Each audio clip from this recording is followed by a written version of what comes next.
Well, good How to evening, immediately everybody, disappear. and welcome to another exciting episode of. Well, actually, we've got something new tonight. We're actually going to do the sequel to our Goblin adventure. Tonight's is called Fit for a Queen 2 Fields of Purple Flowers. So, if you're hanging out with us, happy Valentine's Day. And thanks for joining us. We're glad that you're here. My name is Michael, your most humble and merciful dungeon master for the evening, and we've got some exciting adventure brewing for you tonight. If you didn't get a chance to check out the first Fit for a Queen, make sure you go check it out on YouTube, where all of our back episodes are available. You can subscribe to us there and check out all the previous episodes that we've got running here and all of our streaming content there. Couple quick shout outs before we begin. We're going to throw out some shout outs to Twitch, Streamlabs, Team MZ, Many Sided Dice, and our friends over at Little Dragon Corp for all their ongoing support. If you type in !Little Dragon in our Twitch chat, you'll get a quick link to their website where you can buy all kinds of cool dice and other RPG related gear. You can even use the coupon code, which is a new coupon code for us now called Pro Bonus, to get 10% off of your order. We're going to dive in. We're going to do a very quick recap because I want to get you guys playing as soon as we can. We're waiting on Jim, who plays Dagmar. I think he's having some technical issues, so we're hoping that he can jump in. If not, we will run Dagmar on Roleplay Light tonight. But Queen Gum Gum sent you all to find a new home for your clan. You guys decided to go visit a windmill last time.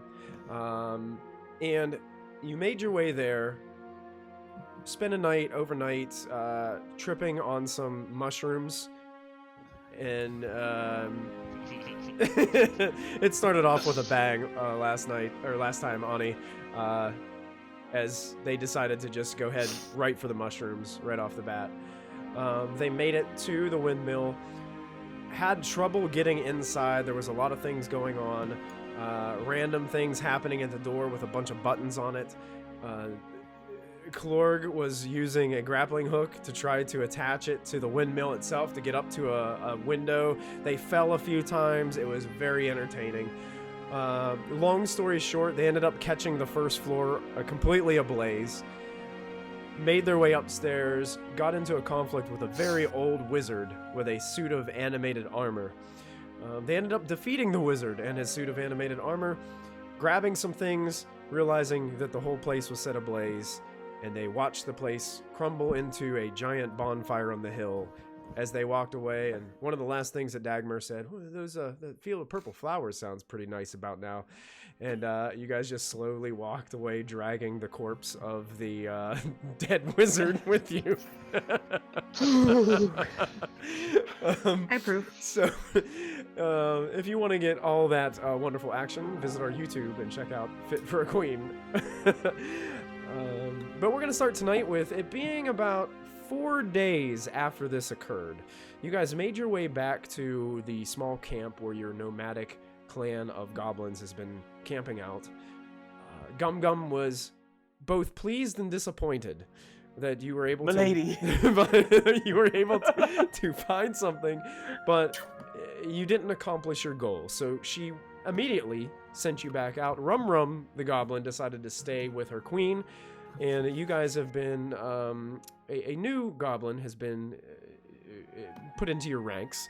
Shrugs. Ani, can you describe to our viewers and to our players what Shrugs looks like and who Shrugs is? Shrugs is a not gnomish. That's my other game. It's in disguise.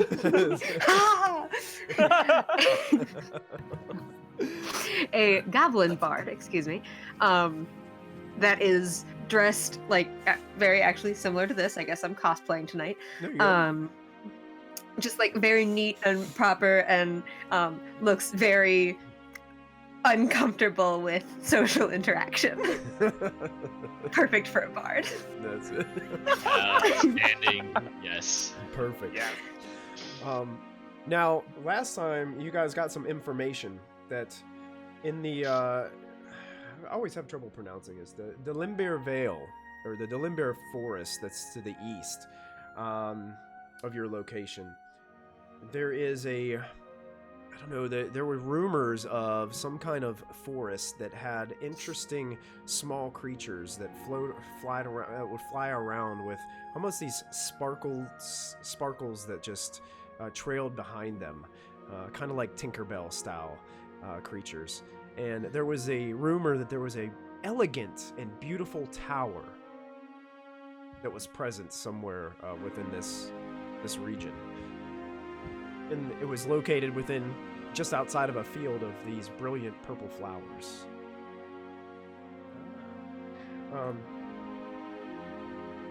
It takes about 4 days of travel to get there. But you guys are making your way to this location, spending the night, keeping watch. The weather is good, clear nights, skies full of stars. Eventually, after this 4 days of travel throughout this land, you end up getting to an area that's kind of like the edge of the forest. And the foliage starts to, pick up and get much more dense, almost blocking out the sun in this day. Anything that you guys would be talking about or discussing or preparing Quick for? question. Mhm. Knowing that there are these weird little flying creatures around, Yeah. would I have been able to pick up a net while I was back at camp? I would say you'd be able to make one. Okay. It would be goblin quality, but yes, you'd be able to make one. Okay. Okay, so it's like this very crude looking fishing net. I've got a GQ net. That's it. So you can add that to your character sheet, Glorg. Because we're getting close, just walk around. No. So you're going into the forest with this net? Oh, no, just stay with the group, but just net up. Munch on some dried wizard bits. Excellent. I cannot remember for the life of me which goblin was the one who found the purple, or heard the rumors of the purple flowers. I believe Glock was the one that had With the check that determined that. with the check that determined that. Yeah. Okay, why don't you, if you guys want to, you guys can, Glock, you can make a survival check with advantage if everybody's helping, as you're kind of, I guess, leading the way for this part of the adventure. Helping. Oh, we are. So, We are going to need that assistance. So with I advantage. can definitely help. yeah, you can I'm make helping. your check with advantage. Oh, look at that! Nice. Look at that! Okay, well here's the second one. So Whoa, that's two Yeah, solid that's when we rolls. help. Yeah. That's it. we'll take it. Yeah. So you're actually pretty good at putting the 2 and 2 together on how to actually navigate yourself through this forest. You're moving along. You think using your tracking skills and other types of things that you would have, having Glorg help you with his tracking skills and things of that nature. Krug and Shrugs just looking around, Shrugs being super perceptive, and Krug using his sense of smell to kind of just use his nose to kind of guide through the forest with his wolf-like abilities. You're able to finally come to a place where it seems like the forest is quite dense, and you're starting to notice that there are these stone obelisks that are in between some of the trees, and it's almost as if there's 2 sets of these obelisks in rows, like in a line, almost as if like if you were walking on a road and there were obelisks set symmetrically along the road on either side. You can see them. They're covered in vines and wrapped up pretty thick with vines. But you can see that it appears like as if there used to be maybe a trail here, but now it's all grown in and trees have grown up through, and it just leads off kind of farther to it would be the east into the forest.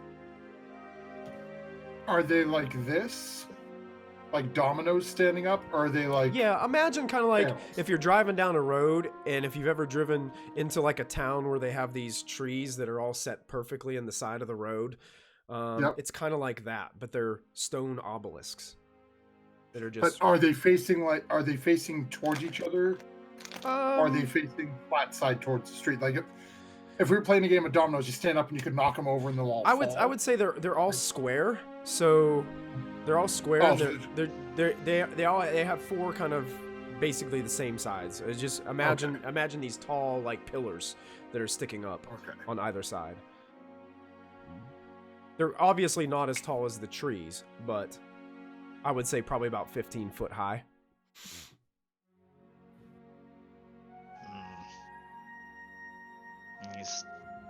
This path seems overgrown. Should clear it a little bit, and I'll firebolt one of them. You torch it. Yeah. It withers and turns black, and a couple of the branches kind of fall off of one of the trees or vines. Much better. It's a nice path for the queen to our new location. He's just gonna periodically just like firebolt alternating obelisks just to clear them of the vines and debris that make them look nicer. Cool. Because I figure they're basically like all stone underneath, but like overgrown. Yeah, they're stone underneath. Make a perception check as you are firing firebolts at these obelisks. Oh yeah. Okay, Whoa, just a quick note. Uh-huh. This is the Beyond 20 roller. I'm going to roll 3 more times just to prove that it's not like me doing shenanigans here. Oh yeah, you're good. Whoa, that's still Okay, still first, solid. I can't All right. Yes. Nothing is proven. So. Okay. The 19 that you rolled for this, as you fire these obelisks with a firebolt, as one of your firebolts hits the side of the obelisk, and sparks kind of shoot off and sending some of these vines to the ground with a little bit of flame off of them. You can see there is some carvings in the obelisk that seem to glow with heat as you hit them with the firebolt a little bit, and then just slowly fade out, kind of like just like a red glow inside a rune or something like that, and then the rune just kind of slowly dissipates.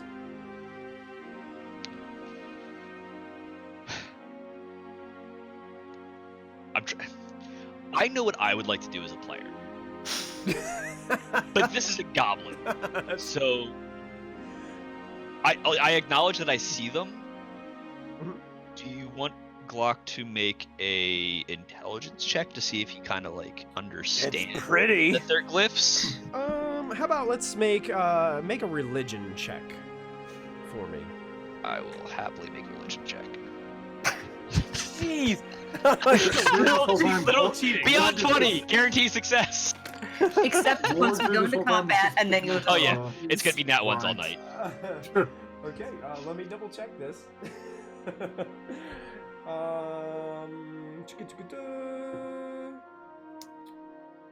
I'm gonna misfire my gun and blow my other ear off. That's what's gonna happen. I was just trying to remember the. Here it is. I found it. Okay. Do you understand Celestial? As a matter of fact, I do not. I got Dwarvish, Gnomish, and Goblin in common. Wow. Okay. I would say with your religion check, you do recognize some symbols and things that are on some of these obelisks, and they represent the goddess of forests, Maliki. But you can't really understand any of the runes or any of the writing that's on them. Like, you can't read it. Looks like just a foreign language to you. Gotcha. I'm gonna, I guess, address the group. These obelisks appear to be from the goddess Maliki, nasty forest-dwelling god. Let's just burn the rest of the vines off. Gorg immediately starts running over and scrambling to grab some of the vines for himself before they all get torched. Okay. Oh, you grabbing some of the vines? Okay. Yep. So you're collecting some vines. Anything Krug would be doing during all this? Just sniffing around. Sniffing around. Sensing for trouble. Okay. Shrugs, anything from you? He's just like standing off in the side looking kind of afraid because this dude is shooting fireballs. Don't worry, he does this all the time. Excellent. Okay. All right. Behold the cleansing flame! Yeah, Krug, as you're sitting there sniffing and smelling, now all of a sudden you're just getting the smell of burning vines. Like, that's all it's overwhelming. Something's burning. Oh, watch out! It's fire's bad. Just Glor's gonna hop on the back of Glom Glom. Okay, okay. And can I try to make a rudimentary snare out of some of these vines? Absolutely, yes. oh, good. I will Oh, allow that's it. right. You have a crab. Yeah, he's riding on the back of a crab. There's 4 goblins and a giant crab. Oh. Glom Glom, the giant crab that the goblin sits on. That will 100% be eaten immediately as soon as it dies. Just That's pretty much it, yeah. Unless there is elf or man flesh, in which case, Man, blood. I mean, it's pretty much a walking pantry. Like, That's Crack off a claw. Like, they grow back. delicious. really? Crab cakes? Crab cakes, anyone? So, jeez. following Krug's nose, you guys begin to keep going through basically where this old path have been. You have to kind of navigate through some trees. It looks like it's been well overgrown for quite some time. Eventually, the obelisks do end, and the overgrowth seems to get a little less dense from what you guys have been traveling so far. And at the end of the obelisk, it kind of opens up into a small clearing. It's strange, though, because the sun still isn't poking through the natural canopy of the forest here. The trees seem to reach out higher, but it's not quite as dense. It kind of opens up into this circular type clearing in the center. You can see that there are some smaller obelisks that are around the circle, and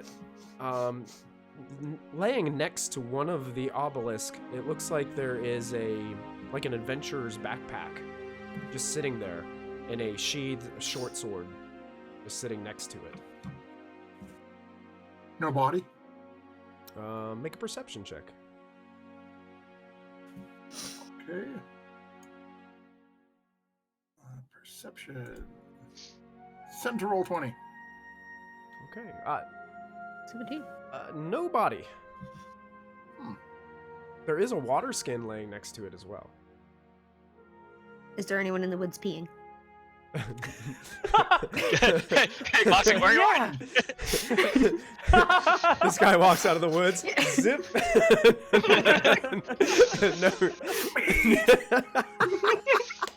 No, you do not see anybody. You don't see anybody come out of the woods. You don't see anybody standing next to a tree relieving themselves or anything like that. No. Glor's gonna run over and open the water skin and take a sniff. It smells like old water that's been sitting here for a while.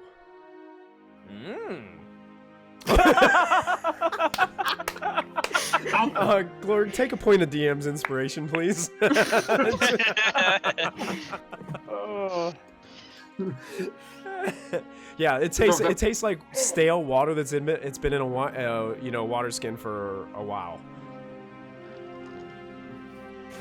Anyone want some? Not meat, but pour some on Krug. It brings out the wolf in him. Yeah. After that, I go to the pouch and toss a couple of bits of wizard at him.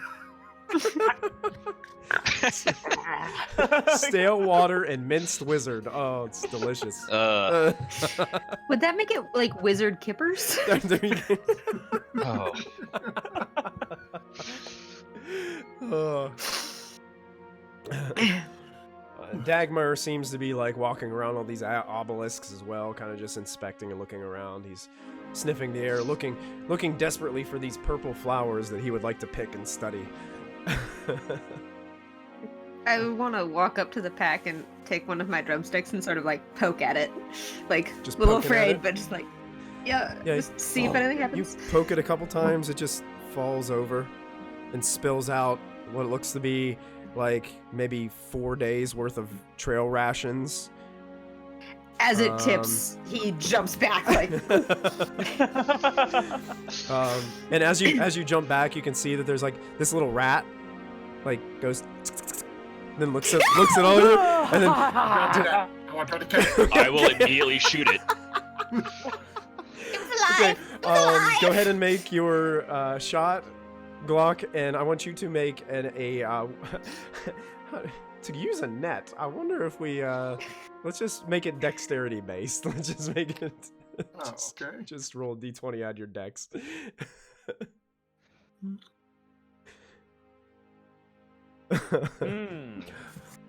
Glorg, you slam the net down as you hear this massive into the forest. Shrugs is hiding behind a tree. Krug is like staring at the net as it comes down, and you can see there is nothing but the back half of a rat underneath this net.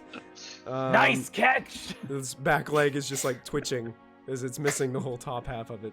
But yeah, Fresh snacks? it's like a bite. Pick it up by the tail and just whip it at Glock. Can I try to catch it in my mouth? Absolutely. Make a dexterity saving throw as it's coming at your face. Yes, you do. Oh my god. You catch it in your mouth, the tail's hanging out.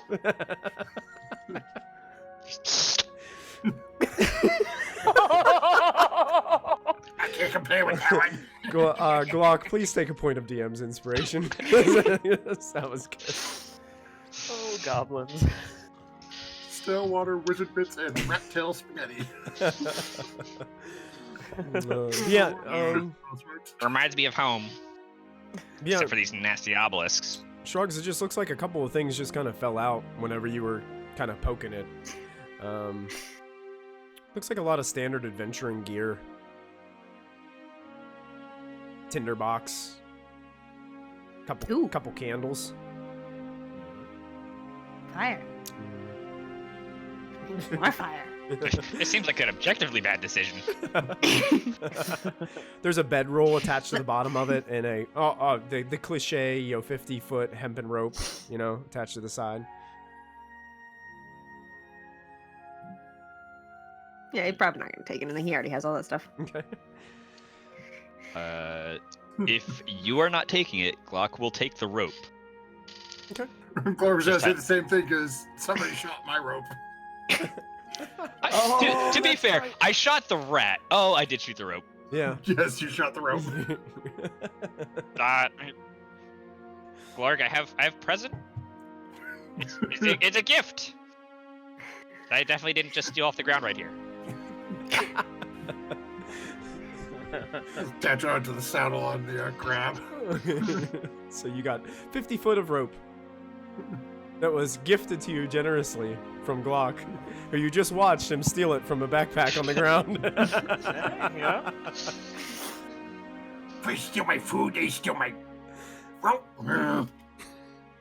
I'm gonna take out the piece of armor, the little armor. Yeah. And just pat Glorg on the side, like I'm sorry, buddy. Are you patting him with the arm? I'm patting him with the arm, like using it as like an extra. Nice. Just like bleh. Very cool. Put it back. All right. So what do you guys? What would you like to do at this point? I would like to check the other obelisks and see if there's any patterns, but also like clear them of vines at the same time as I'm. These obelisks don't look as. There are a few small vines that kind of grow up from the bottom, but it's not like they're completely covered like the other ones were. For some reason, this area they're a little bit more open. They do have some of the same kind of runic symbols on them, but once again, they're you in a language that you can't read. But they kind of make this. I would say it's kind of like a 30-foot circle in the middle of this clearing.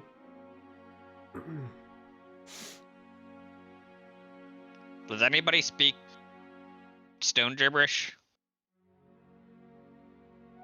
Glorg will I walk just over and sing. look at it. Does anybody read? Glorg's walking over to take a look. Yeah. What languages It's do just- you know, Glorg? Let me double check. If it's celestial, I know I don't know that one. Okay, yeah, it's definitely celestial. Yeah, so- Unless if it has anything in common with any of the Elvish dialects, I speak Elvish. Doesn't appear to have an Elvish dialect. Okay. I know animal. I can read music. That's about it. Ooh. It's cool. Like the notes go up and down, and that tells you what to do. It's You like got into something- Dagmar's mushroom stash, didn't you? No, it's like it's like what it's like the howling, but rhythm. Oh. I Makes get it it. pretty.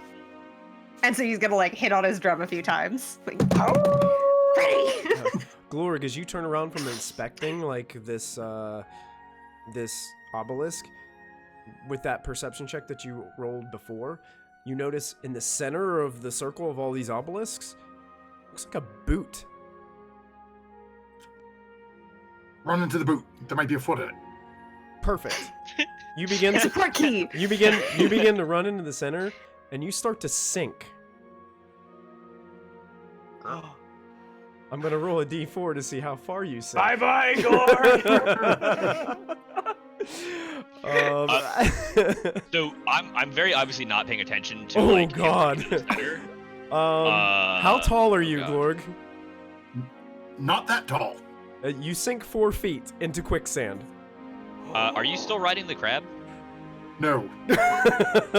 But as a reaction, well, how far did I get? As I Probably. start taking off. This is a 30-foot.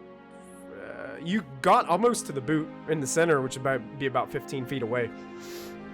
Okay. As a reaction, as I start to notice would I be able to turn and that sort of loop snare I was working on making with the vine, can I try to throw that and hook one of my compatriots? Sure. I will allow it. Go ahead and make this. I guess this would be a dexterity base as well. Dex. Who are you trying to hit? Who's closest? I think Glock was the one who kind of told you to come over and inspect this, so I would say Glock would be the closest to you. Okay. How many minute Glock? So Glock, this will be against your AC. You know, if this misses, I'm going underground, so I'm going to use that DM's inspiration right now. The AC is 16. Just a fun fact. Oh no! Even Oh, with no. inspiration. So this rope comes flying back at you, but unfortunately it's about 4 feet away and lands to the side of Glock. And you guys watch as Glorg just sinks into the ground. I'm gonna yell at Krug and tell him, Krug, fetch the snare, fetch the snare. The snare. Just basically, I'm treating you like a animal. So like, and Oh, yeah. like you should like grab it and like run away with the snare, assuming that Glorg is possibly still holding it.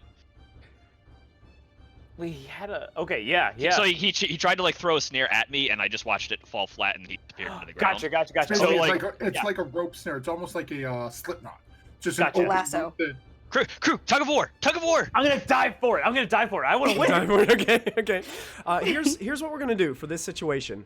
Because there's a Glorg is gonna start suffocating, so there's a timestamp here. Yeah. So why don't you guys? What we have to do is we have to drag our tokens onto this image that's on here, and then you can click on that token and roll initiative. So it's in our turn order. So you should be able to click on it, then roll initiative on your character sheet. It should add you to the turn order. Just to give an idea of like who does what on their turn, and give us an idea. Wonderful. You know, just what I need to roll high.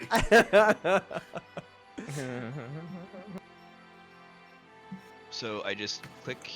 How do I add a icon? So if you go to the your character where your characters are on the little newspaper, click on your name and then drag it. Basically, click and hold and drag onto the screen, and then let go, and it'll put a little. I'm gonna try to add Dagmar to Faceless this Blue Man. as well. See if it'll roll and add Dagmar. Yep, it did. Good. For some reason, it didn't add anyone else's names, but Yeah. I see everybody's name. I only see my name. That's It's strange. probably because okay, you that haven't works. shared the. Oh, that Stuff is not with- correct. I think it is correct. It just it's using your image as Oh, a it is. base Okay. token. So I'll minimize it and make it smaller. Oh, dope. Okay. Yeah, that's all good. I I'm just gonna don't need- I'm gonna move it over to the right of the image there, Jason, so you have it there. Sure. Yep. All And right. you should be able to click on it to highlight it, and then when you roll initiative on your character sheet, it should add you to the turn order Gotcha. on yeah, there. you got to roll it through the initiative on roll 20. Yeah, on the roll 20. Yeah, there you go. Got it. Oh We did wow, it. a 23. We got it. Nice. Jeez. Very nice. I am hoping for like a single digit roll tonight because this is like You had one. You had a 7. You did have a 7. yeah, like after 3 rolls it didn't matter. Let me test this to make sure it's not broken. Well, I rolled it out of D&D Okay. Beyond, and I got a 7 and an 11 with advantage. So All right, so let's go ahead. I'm gonna put our order in, and actually first to go is Glock. So I am going to grab the snare and get ready for like to loop it around Krug when he gets there. Okay, so you're kind of grabbing the snare and just preparing an action to loop it around Krug. Yep. Got it. All right, perfect. Glorg. I gotta roll Glorg, another Glorg. D4 because at the start of your round you continue to sink some more. Oh no! Oh no! So- God. You are 8 feet down in this thing. God, what would you like to do on your turn, Glorg? As you are now currently okay. restrained, blinded, suffocating. Pretty much every condition modify every condition. Soiling yourself is a free action, I believe. You can just Let me, you can look just at something. feel the coarse liquid is, mixed between. It's just this mushy feeling of dirt and mud, just like just constricting you. Okay, mechanical question: Mm-hmm. Is quicksand a water-like material? Oh no. I think it's. I think it's. Oh It's no. kind of like probably more of a like thick mud. Okay. It doesn't. There's not really a rolling for it in the DMG here. My question is more: my crab would not be able to breathe under it. Yeah, your crab would not be able to breathe. Yeah. So quicksand is a non-Newtonian fluid, technically, or it acts as one. Right. That's. You're, I'm sorry. very I'm- quick enough. You know what? I'm sorry. Quicksand is a non-Newtonian fluid. Did you know that the active quicksand sinking, it's actually called liquefaction? It happens a lot with earthquakes. So while That's you're how while buildings you're rotate. suffocating, Glorg, your friends are up Sorry. here talking about the scientific facts of quicksand. Okay, I am going.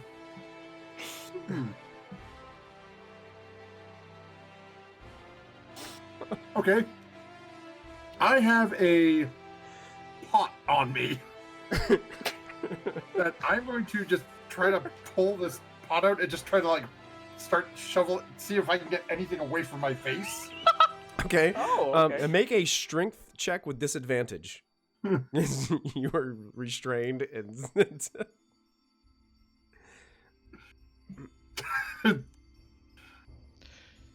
Oh, this is gonna be horrible.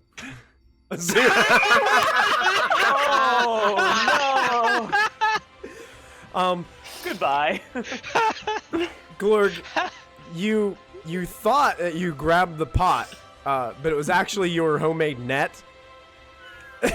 and you're feeling this net like bending under this pressure, but you really think it is the pot. It's doing absolutely nothing for you. Oh, that ends. Now, my key question here is: you still have the other end of the rope in your hand as you're doing this? Yes, one hand on the rope, making sure to hold on to that. Actually, yeah, just holding on to it. Okay. So as you're doing this and also like moving the net, all of a sudden now you hear your net goes. You broke the handle of your net. And Dagmar's gonna go. He's not really sure what to do. He's probably just going to help in any way that he can when the. I'm not sure what he has. He can wild shape. Does he have Boulder? That's a good question. Let's find out. Spells. What does he have? Well, he has Thorn Whip, but he can't see him. Hold a Thorn Whip for if he sees them. He has Entangle. That's not going to help anything. He doesn't really have anything to help in this situation. So he's just going to prepare... I guess he's just going to prepare a Thorn Whip that if he sees Glorg like come out, he'll just try to Thorn Whip him and pull him out with the Thorn Whip. So that's what he'll prepare as we go to Krug. All right. Krug listens to Glock's call and he's going to run up. And does anything trigger? Is there a... I guess his held action, he would just strap the rope to you. Yeah, it's basically because he had a snare, so I'm gonna try to like put the snared end on whatever body part I can possibly like quickly throw it on. Minimal effort. Yeah. Okay. This is gonna be a dog on a choker.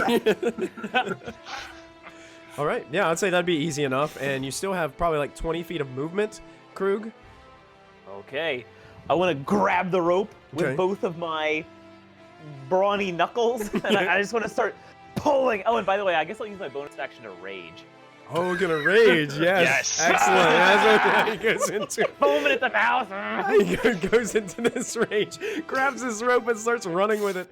Go ahead and make, this is going to be a strength check, which with Okay. rage, I think you have advantage on these. Advantage. And Yeah. the DC is, for this, is 5 plus the number of feet the target is sunk into the quicksand. It's a 13. So it's a 13 difficulty class to pull Klorg out. Oh, wow. Oh. You guys watch Krug just running kind of away with this rope over his shoulder, raging, starts howling like a wolf halfway through. And you see this dirty blob of Glorg just start moving out through the center and start being dragged across the ground. So yeah, with your whole action there, Krug, you successfully got Glorg takes a deep breath as he comes out. Stop playing in the mud.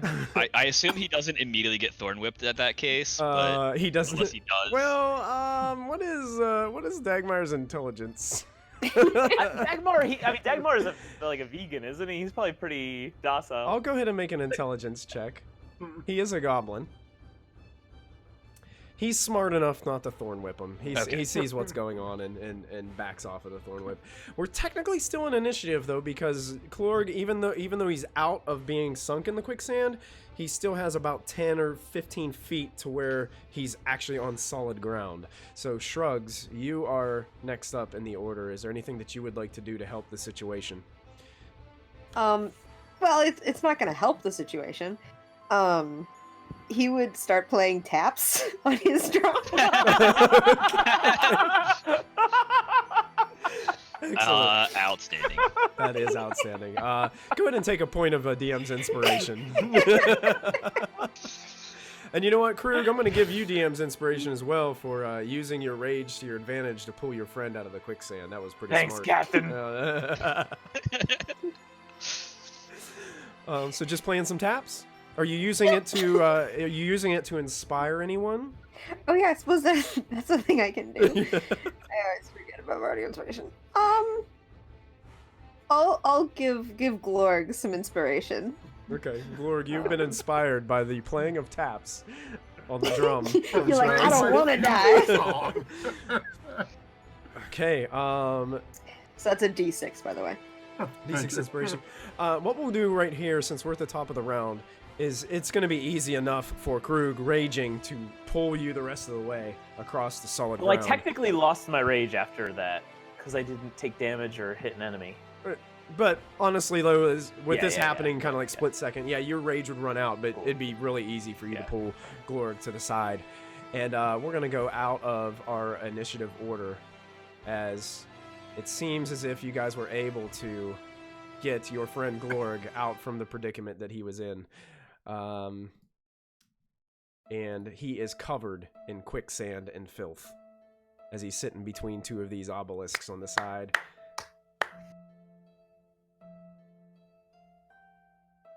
You really want that brute, don't you? I don't It is get a a foot nice in it, boot. woman. I ain't gonna make it. There's a body part under there somewhere.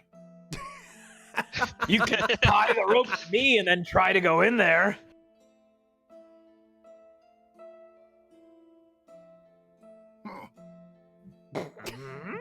If only we could make you smaller, I could probably accelerate you really, really fast to get the boot.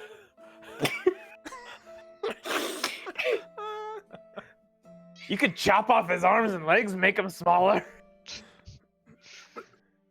Cloak's gonna look over at Krug, walk over to the crab, take the 50-foot of rope off, and start tying the rope around Krug's midsection. Gosh, okay.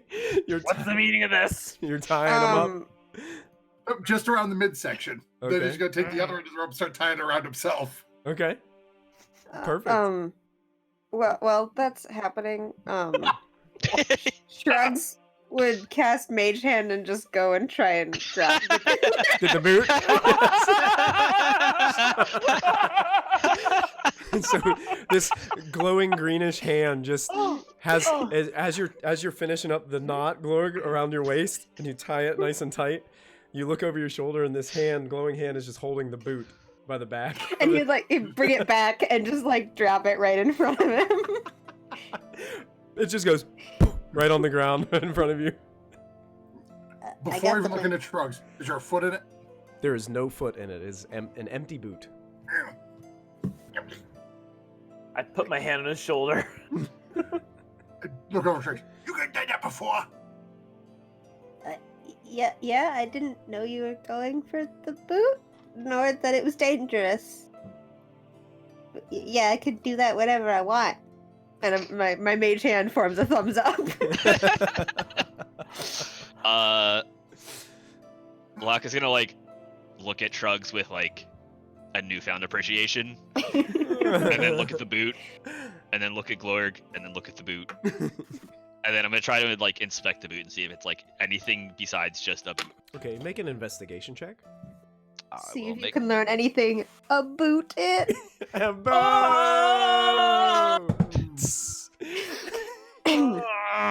Investigation, nice. That's why they never invite me for one-shots. Glorg, Glock is carefully inspecting this boot as Glorg is. Are you taking? I am currently untying the myself from Krug. rope. And Krug is untying the rope as well. Glock is checking this out. It looks to be about a male boot size, probably 10.5. Does it smell good? It does not smell very good. It smells like a sweaty foot has been in here.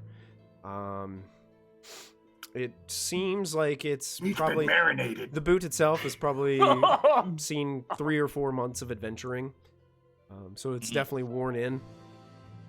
But other than that, it's a pretty simple, basic adventuring boot.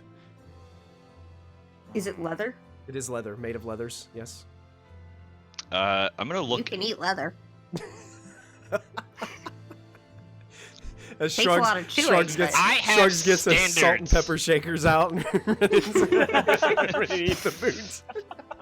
I have standards. It has to have been recently deceased to be edible.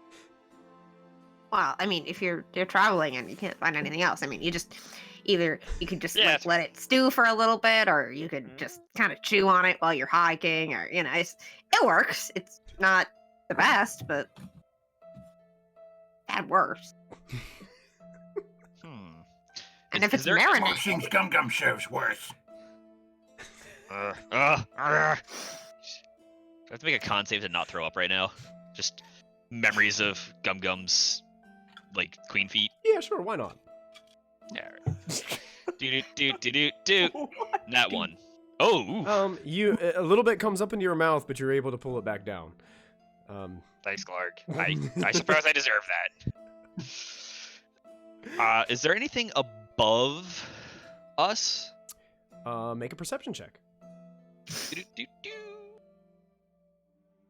That is persuasion. I'm not going to persuade the quicksand to let us persuade walk the on it. trees. Oh, okay, cool. We're getting those single-digit numbers again. There is movement in the foliage above. It looks like, as you're looking closer, it looks like some of the vines are moving above your head. Guys, up, I think is a problem.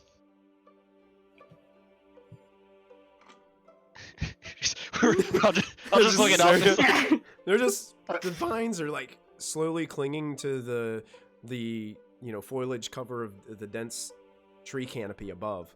Seems like there's several vines are just like almost crawling like snakes along the trees.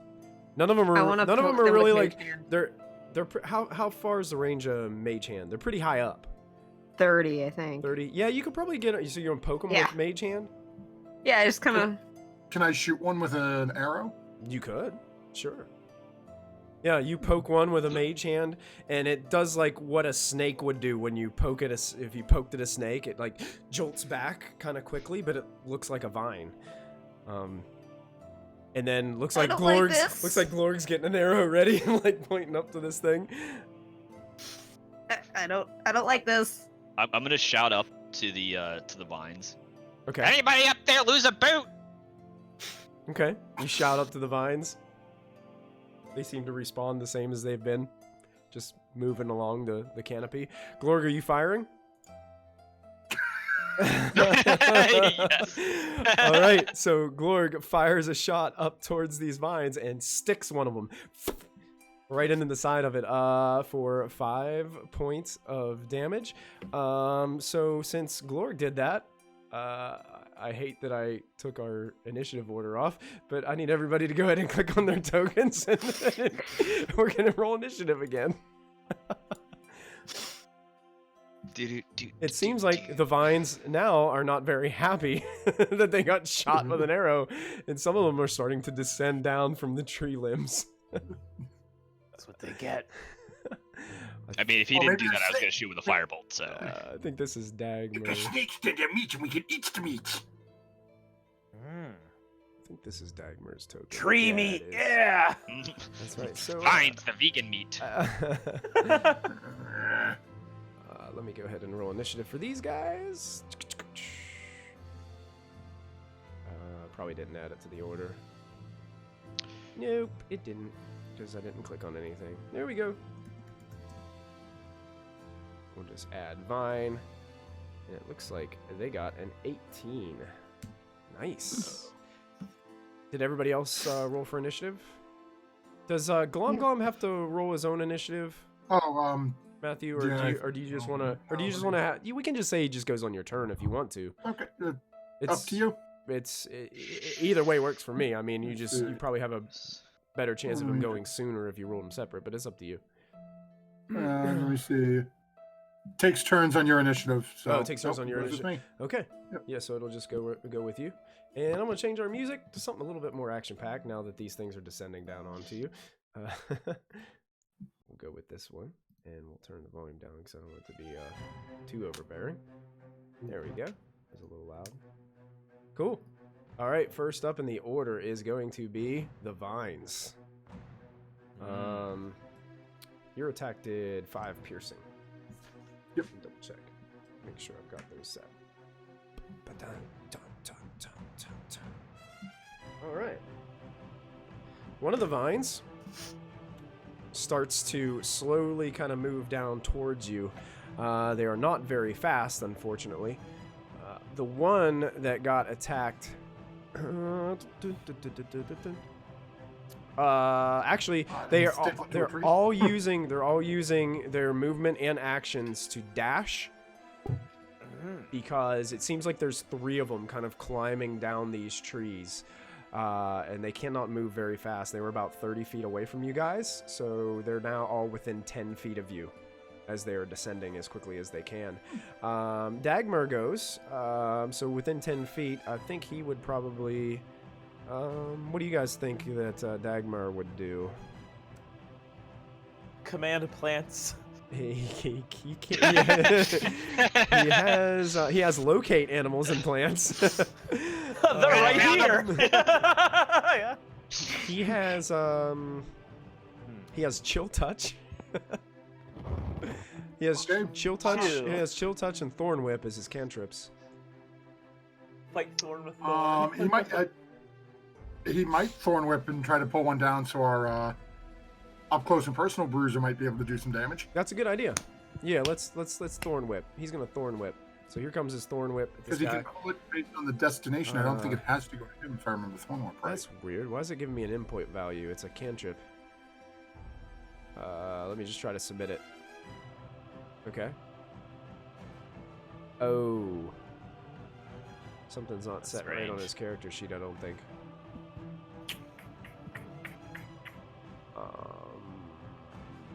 Oh, it's outputting as a spell card. I think it's supposed to output as an attack, right? Is that what we're Yeah. doing? Yeah, that's what it looks like. There we go. I think I got it fixed. Let's try that again. Thorn whip. Oh. Oh, the issue is it's not in here, so he had to manually enter it. Ow. Whoa. Oh. So it's probably just a Really? d20 plus his spell casting, which is a Yeah. 5. So I'm just going to roll a d20, we'll add 5 to it. And then we'll figure out what we need to do from there. That's definitely going to hit. What is Thorn So Whip it takes damage? D6. 1d6. Yeah, 1d6, and it pulls it 10 foot closer. So d6 does 5 points of damage. I'm going to say this one's a different one over by where Krug is. And he's going to pull it closer. Actually, now it'll be right next to you now, Krug. As it's pulled down closer to you, and it's like basically standing between you and Dagmar. And that will end his turn as he pulls it back into closer range. And that brings us right to Krug. You're up next. You've got one of these things. It almost like looks vaguely humanoid, but it's made of all these like vines and things like that. It's quite strange. I don't like it. I'm gonna attack it. I'm not raging yet or anything. I'm gonna thrust my rapier at it. Rapier. Yes, indubitably. So, Does an that's 18 an 18 hits. Yes, you can roll your damage. 4 damage. Piercing. Let me double check something really quick. Yep, 4 piercing Oh, damage. no. Yeah, you take the rapier and just gash it through this humanoid, somewhat humanoid form, and some of the bark and branches kind of break away from it. Nice. I think that's about all I can do. Okay. And turn. End turn. That brings us to Glock. So the boot's on the ground, right? Yeah. No. Somebody was holding the boot, right? Weren't you inspecting it? I was inspecting it. Yeah. Is it a free action to drop the boot? Yeah. You can drop the boot. I'm going I thought to you were gonna say- catapult the boot. Okay. I'm going to that's catapult okay. the boot at one of the vines. Excellent. Yeah. We'll say the one. You lost your boot! The one that seems to be descending towards you is the one that hasn't been attacked yet. So it has to make a DC 12 dexterity save DC or take 12. 9 bludgeoning points. Wow, nice. From a boot to the head. DC 11 does not make the save, and the boot drills him into the head for 9 points of bludgeoning damage as some of the vines break away from it. I don't know Heck how yeah. much HP a boot has, but I assume it's also destroyed in the process. Yeah. The object also takes the 9 points of bludgeoning damage. Yeah, so. that boot is basically the vines kind of ripped it to shreds as it made contact. Nice. Anything else you would like to do? Probably step back about like 10 feet. Okay, the pit of quickstand is immediately behind you. Okay, well, I'm not going to go into the pit. Okay. Probably go closer to the edge where the obelisks are. Okay, sounds good. Glorg. Okay. So, how far is Glom Glom from Krug? Probably about 10 feet. Gonna send Glom over to help Krug out and attack the one that's with him. Okay, excellent. Yeah. Is that a bonus action to command your beast? No, it's a free action. Free It action? requires Okay. Perfect. give it the instructions, it just does it. Okay, cool. Yeah, so Glom crab walks over towards the one that Dagmar and Krug are kind of working on, and you can go ahead and roll an attack roll for him. So that's a 13. 13 hits. You can roll your damage for that claw. Okay, so that is 5 bludgeoning, 5 and it blocks. is now And grappled. it's grappled. Nice. Yes! So this the massive crab has his claws wrapped around this creature made of vines and is just holding on. And Then Glorg. I'm going to bonus action Hunter's Mark, the one that I shot up in the. Okay. Yeah, definitely. Most definitely. And then as my action, I'm just going to take another shot at that one I just Hunter's Marked. Okay. As a 21 to hit. Easily stick it in the There you go. torso And part. Nice. so 5 piercing, and then it gets the extra D6 from Hunter's Mark. Extra D6, yes. Uh-huh. There's another 3, so 8 points in total. Nice. Yeah, so this thing's got 2 arrows sticking out of it now, as it seems to be lurching down this tree trunk headed towards you. It's already looks in pretty rough shape, Glorg, as it's making its way down. Anything else you'd like to do? I think that's all of your... unless you want to move. Yeah, so how close am I to the quicksand where I'm standing right now? We're about 10 feet away. So I'm going to move within about 4 or 5 feet from the quicksand, try to give myself a little bit more distance away from these things. Sure. You can do that. Just sort of slow, toe tapping behind, make sure I don't actually step into it. Okay, you got it. Looking over your shoulder. Excellent. Shrugs, you're up. How close am I to any of the little snaky boys? You're probably somewhere in between the one that that Glorg has been shooting and also the one that Glock has been working on. Do either of them look more hurt than the other? Pretty close to about the same, but you look at the one with the Okay. arrows sticking out of it looks probably more damaged. Okay. And how far away am I from them? You're 10 feet away from both of them. Okay. I will run towards the one that one- they're both kind of still climbing down trees, so they're still 10 feet up into trees. So if you run up to the base of the tree, you still probably have to have a ranged attack to hit it. How far am I from Glorg, the one that he is grappling? Oh, the one that the crab is grappling? Or sorry, yeah. Yeah, probably about, I think your speed is 25 feet. 30. It's 30? Okay. Yeah, it's probably about 25 feet away, so you can still get within Okay. distance. Actually, you could get into a flanking position on that one because there's so many people surrounding it now. And it's grappled anyway, so you have advantage on any... well, no, grappling doesn't give you advantage. It's only restrained, I think. I think under condition. I think they technically have to be restrained to get the advantage on attack rolls. Okay. Correct me if Well, I'm I'm not, going but- to. Matt, you're I muted. have no idea. Matthew, No you're idea. muted if you're talking. Muted. What else is new? Yeah, speed becomes 0, can't benefit to bonuses to speed. Yeah, That's so it. basically can't move, but it can still kind of attack and do its Yeah. normal actions. I want to run up to it, hit it with rapier. Okay. Make That's it with advantage because I see you're also flanking. a goblin of culture. You can roll again to see if you crit. 18. Okay. so Well, the 20 definitely 20. hits for 8 piercing So, damage. 8 piercing damage, and then I would also like to expend my bardic inspiration and use psychic blade. So What? What? College of Whispers bards. College They're of nonsense. Yeah! so So I add so you add psychic damage to this attack. 2d6. What? Things gonna get smoked. Oh yeah, Points this. damage. Wow. 4 more points of damage. As you sneak around back of it and stalk this thing, you take your rapier and just drive it into the back of this creature. And as you're pumping it full of this psychic energy, this thing just starts to blacken and shrivel, and then get completely stiff, and then fall down and just crumple into a pile of sticks and just pieces of bark. It's destroyed. I don't like snakes. I don't like snakes. Nasty plants, as they should be. That brings us to the other vines. The one, seeing that Glorg is out of its range, basically comes and takes the place of that one that was destroyed over by Krug and all his friends, and is going to need Krug, Glom, Dagmar, and Shrugs.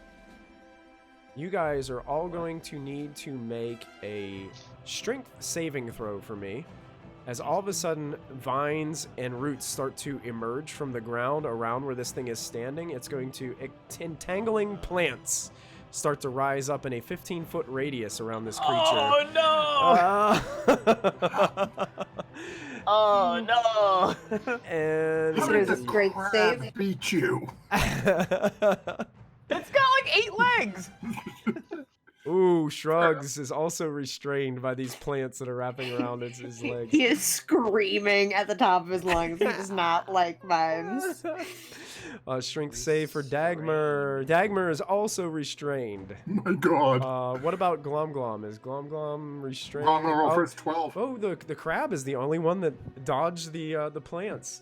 Is able to pick up his crab legs and not get entangled by this thing. He's dancing to taps. That's it, yes. The other one moves down, actually over by where Shrugs is standing, and since Shrugs is restrained, this will give it advantage on its attack roll. As Shrugs is freaking out, it's going to use its constrict attack, and with an advantage is a 21. That hits. So let's see how much damage it does. You're going to take 8 points of bludgeoning damage, Shrugs, as you're being wrapped up by this vine creature. And you are also not only restrained, but you're also grappled as well by this creature. And that ends their turns and brings us to Dagmar, who is restrained. I think Dagmar would probably try to break out of the restraint. Yeah, probably. So I think he makes a strength check, DC 12 strength check, to try to break out of these plants, and he does so, freeing himself, and he backs out of this terrible plant terrain that's going around, and gets over by Glorg. Stands over by you. Krug, you are wrapped up. Your legs seem to be caught in a bunch of plants and vines from the ground. What would you like to do? It's unfortunate. This thing, let's see, so it is adjacent to me. I'm looking at my reckless attack, and it doesn't say I have to be raging. I can just take a reckless attack, it appears. Yeah, you can. Yeah, but you're Then, you're restrained, so it'd just be a normal roll. Yeah. It would cancel out the Cancel out the disadvantage. disadvantage. Yes. But now so I will use my reckless attack just to attack this thing that's next to me. Okay. Perfect. Yeah. I'm gonna both stab it with my rapier, and then I'm also gonna, I guess, use my bonus action. Yeah, use my bonus action to also chop with the hand axe. Okay. Nice. Which, yeah, I don't get to apply my damage modifier on the hand axe if it hits. Right. True. Mm-hmm. So, rapier? Oh no, a 10. A 10 is not going to hit. You find that you go to reach for your rapier, and your rapier gets stuck on some of these plants that are now sticking, making this difficult terrain here. And then the hand axe is 6. No, same thing. You're like trying to fight these plants, and they're just gripping you, kind of. That's all I can do on turn. All you can do. All right, Glock. You can see some of your friends are in trouble over there.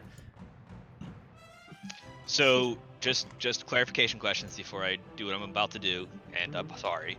Fireball. I don't have access to Fireball yet, but the vines are both. The 2 remaining vines are currently messing with Krug and Shrugs, and they're both in the same area, more or less. Yeah, within 10 feet of each other. Yes. Mm-hmm. Dope. So Glock is gonna be like, You got him suspended for me. I'm coming. And he's gonna run over in between them. Okay. And he's gonna cast Thunder Wave. Okay. They have to make it everything within 15 feet of me. What is your speed, Glock? 30. Okay. You can, because anything within a 15-foot radius of this one is difficult terrain, so it half your movement. So Sure. I think when you run in, you what's the range of Thunder Wave? 15 feet. Okay, yeah, you'll just barely get the second one in on this. Now Okay. this does damage to everybody within that range, though, correct? Yes, Okay. that's correct. Okay, so so goblins. So Yeah, so basically he's like, you got him still, you're holding him still, and he's just gonna like run up and just... Okay, so this Explode. crack of thunder emerges from Glock. I need for Shrugs, Krug, Glom, Dagmar, and both the vine Shrugs creatures to make Constitution saving throws. Shrugs! Oh, Glom takes a save. Everyone, Grab sticks now. everyone who fails takes 8 points of thunder damage. If they succeed, they take half, and they're also pushed 10 feet away. 10 feet away. Excellent. So here's Dagmar's. Fail. Oh no, that's a Constitution check. I need to make a saving throw. Fails both. Doesn't matter. Can I willingly fail and get pushed away? I'm kidding. Oh yeah, you're the only one who made your save, so you do take 4 points of thunder damage, though, Krug. Too strong! And both vines have to make their Constitution saves as well. So the first one actually succeeds, and the second So it takes 4. one is going to succeed as well. So they both take 4 points of damage. Exact number. Right number. So the vines are somehow. They do take the damage. How does that work? If Yeah, would we move? am I able to like basically explode them out of the vines at this I point? would say, yeah, your thunder damage, the ones that took the full damage and got moved, you broke their vines away from them and moved them back. So I'm still yeah, stuck. Krug's still stuck. Chaotic helping. Yeah. My muscles braining in the vines. I mean, that's what I was gonna do next turn anyway. I was gonna use Thunder Wave. So. Nice. Yes! Glock, was that your whole turn? That yeah, it's all my movement and my action. So Excellent. We're back to Glorg.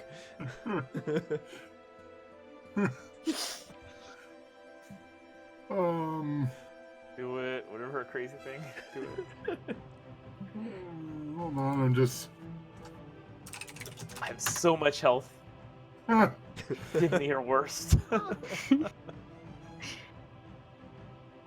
okay, so looking at the one that is, and one of them still has Shrugs grappled, right? Yeah. no, I think Shrugs. No, I got pushed. Oh yeah. Yeah, I got launched. Krug is the only one still grappled. Yeah, Krug, Okay. Krug is grappled in that one that you shot with the arrows. Basically, that one you shot with the arrows basically stuck its arms down in the ground, and then plants and vines and roots just started to come up from the ground and just started grappling everybody in that radius. Right, but then didn't the actual vine thing latch on to Shrugs too? Yeah, the other one came. Yeah, and but then I lashed on. just got blasted out. Yeah. Okay. Yeah, Shrugs got So- blasted free from So, Glock's Thunder Wave.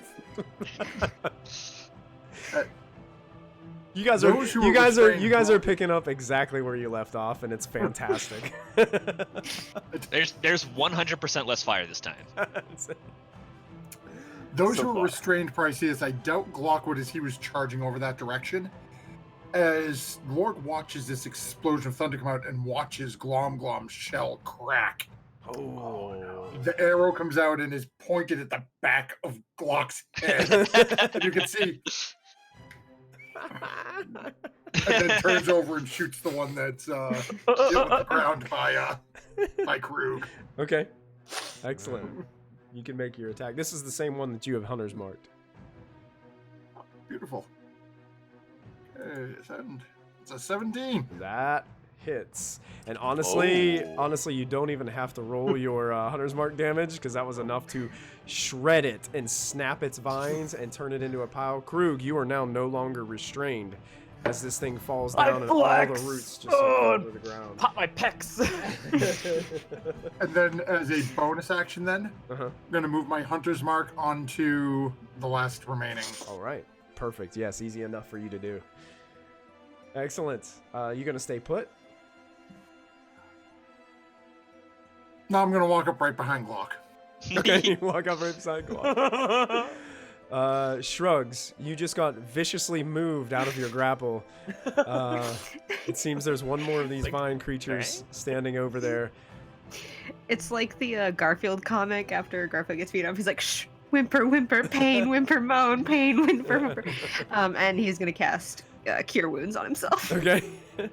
Restoring 8 hit points to Shrugs as Shrugs feels that warm magical energy come over and heal up his wounds. And as long as I'm out of range of the vines, right? I'm not grappled or anything. Yeah, you're not grappled. Nothing's Yeah, touching me. you're 10 foot away from this creature now that you got launched.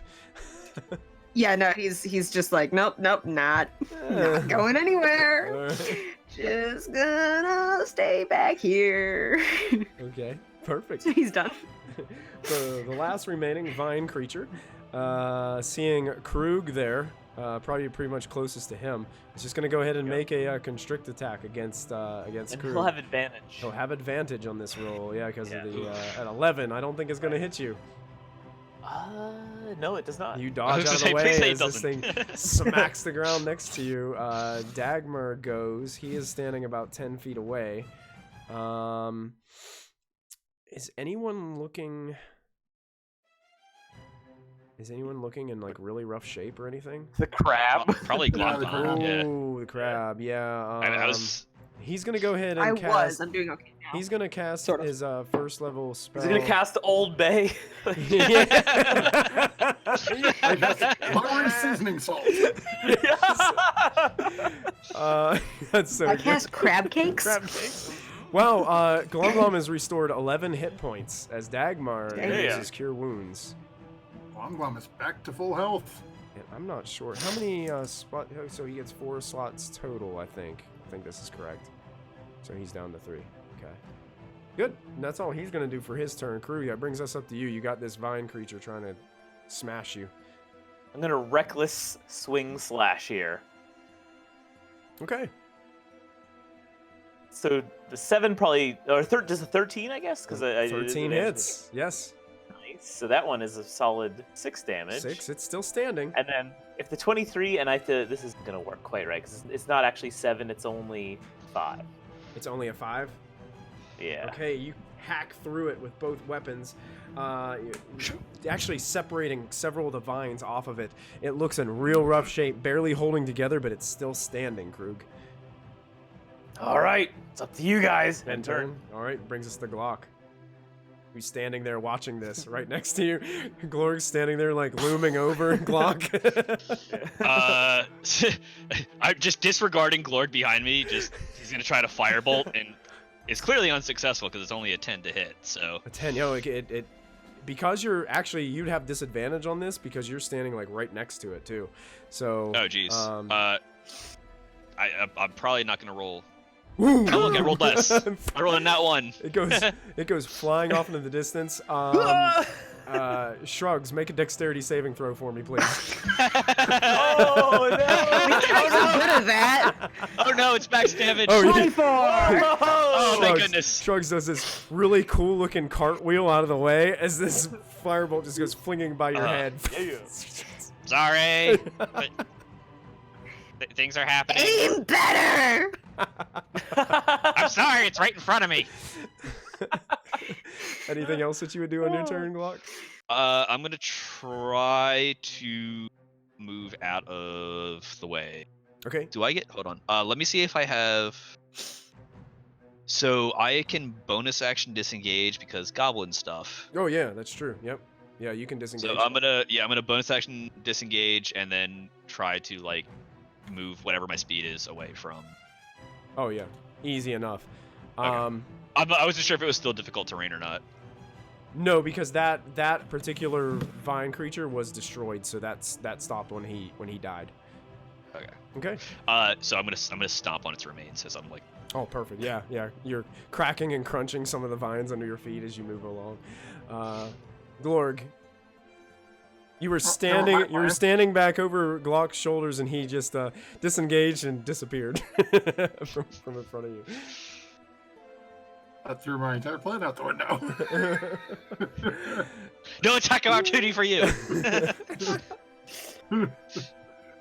Never been so angry you wanted to beat an MFer with another MFer.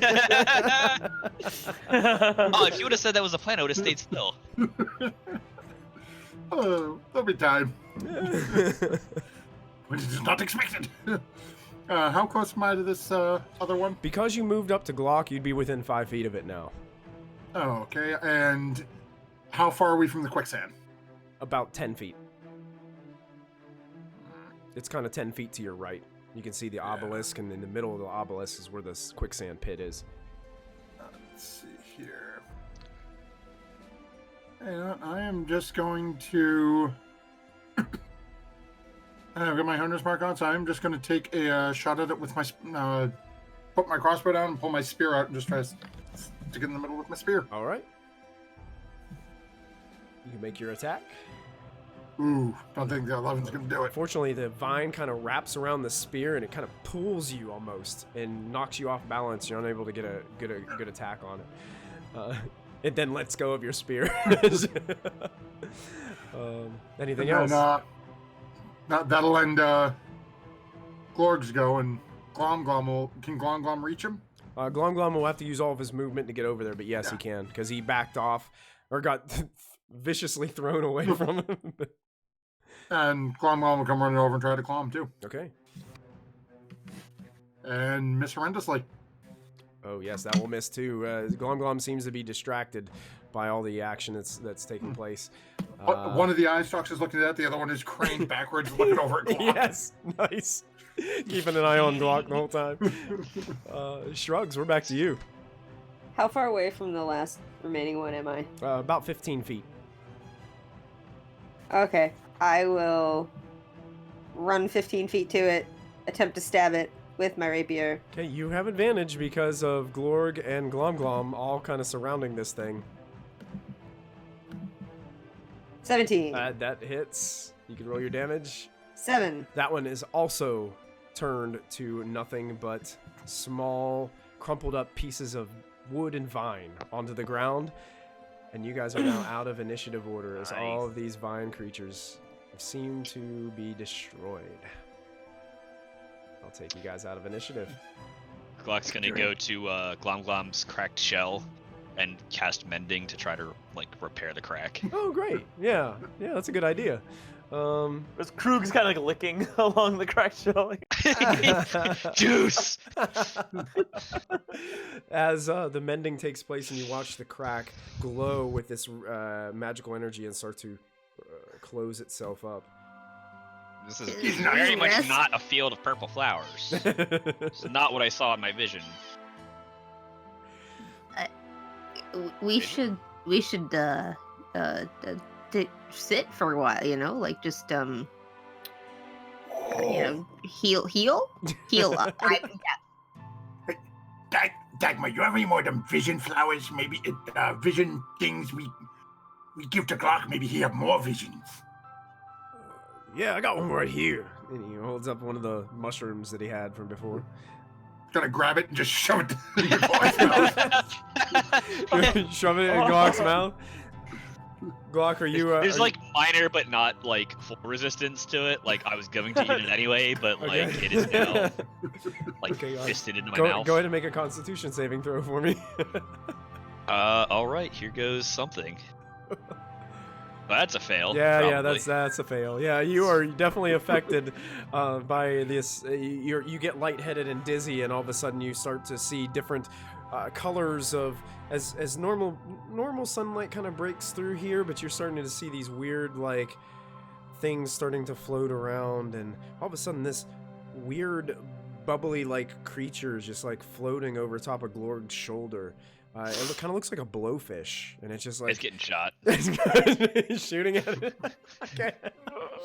So, Glorg, you watch as Glock pulls out his gun. Just huge towards you. And are you firing? Oh yeah. Oh yeah, he fires over your shoulder at nothing, and Glock Drops to the ground on his back. Glock, you just watch as this thing explodes into this puffy green smoke. And then the smoke actually starts to reform and bubble into 10 more of these smaller things as they're floating around in the air around you. And they all start going,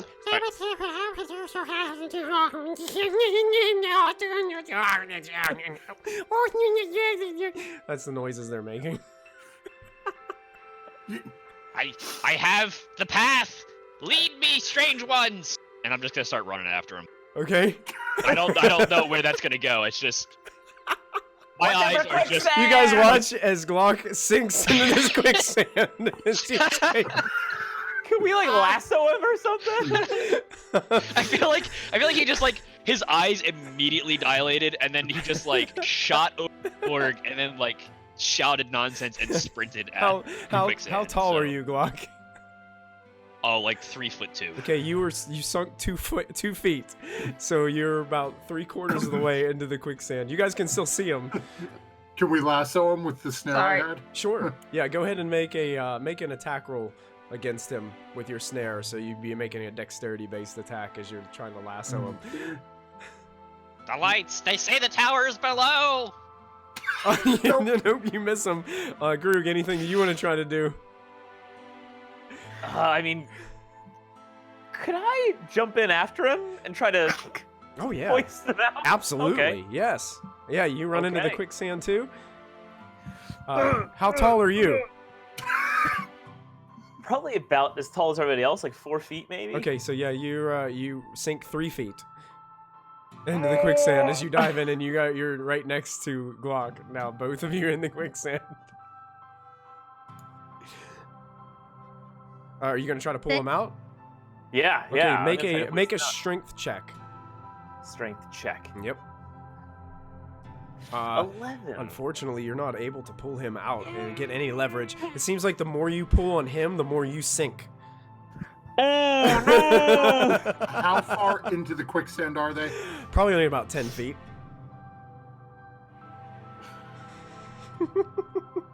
Shrugs, is there anything you can do as your companions are now both in the quicksand? Tap starts playing. I So love are it. you inspiring Krug to like do like, or are you out of No, like, no, inspiration? I don't have any more inspiration. I'm just playing taps. Fair enough. Krug, you hear Dagmar yells, "Hold on to him!"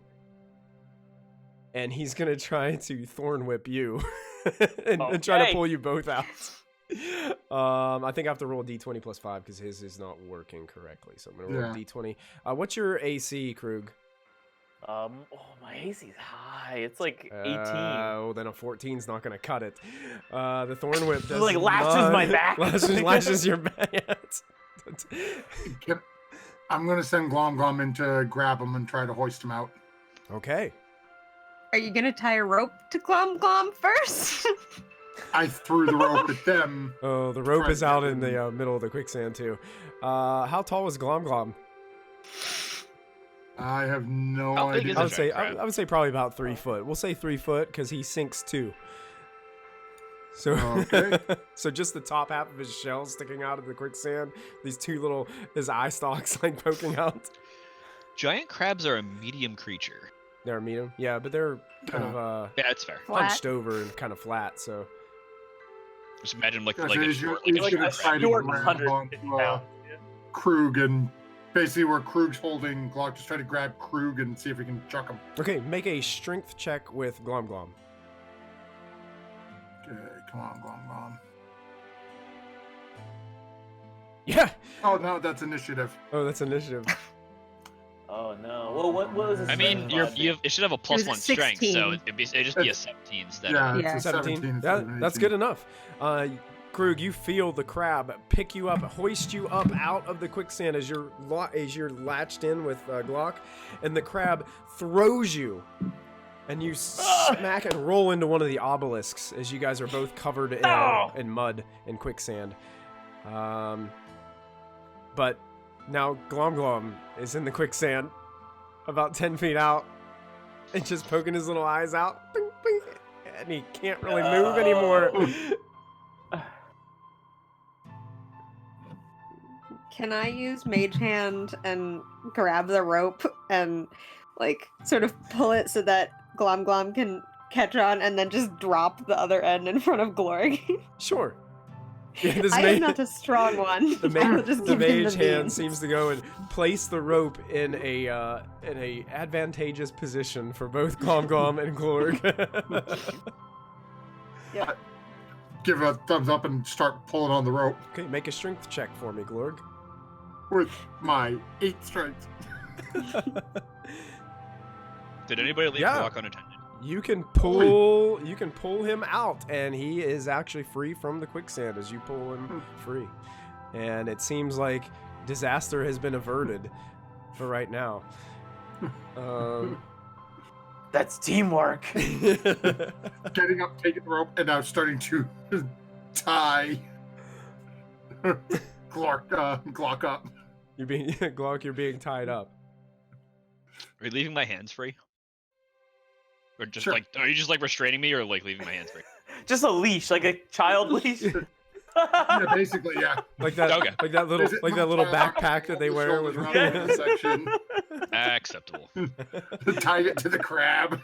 Do you want to tie me to the crab? Because I have an idea, and Every Tying it to the crab. tied you to the grab. Okay. Is he gonna like Alright. use a lever and a fulcrum or with a something? fake rope, mind you. So he's got a little bit of leeway here. Okay, everyone but Glock can make a perception check at this point. 'Cause Glock is still seeing these We're little being floating hunted. creatures like around his head, and he's just keeping a stern eye on all these. God. Oh, shrugs. I feel like every so often I'll pop a shot off at like one of them. Okay. You guys are like, everything's quiet, and then all of a sudden this gun blast just goes. And the birds start flapping their wings in the treetops and stuff. Krug, you start to catch a scent. And as you're kind of snooping around, you notice hoof prints in the ground that lead off into a much denser part of the forest. I put my face on the ground.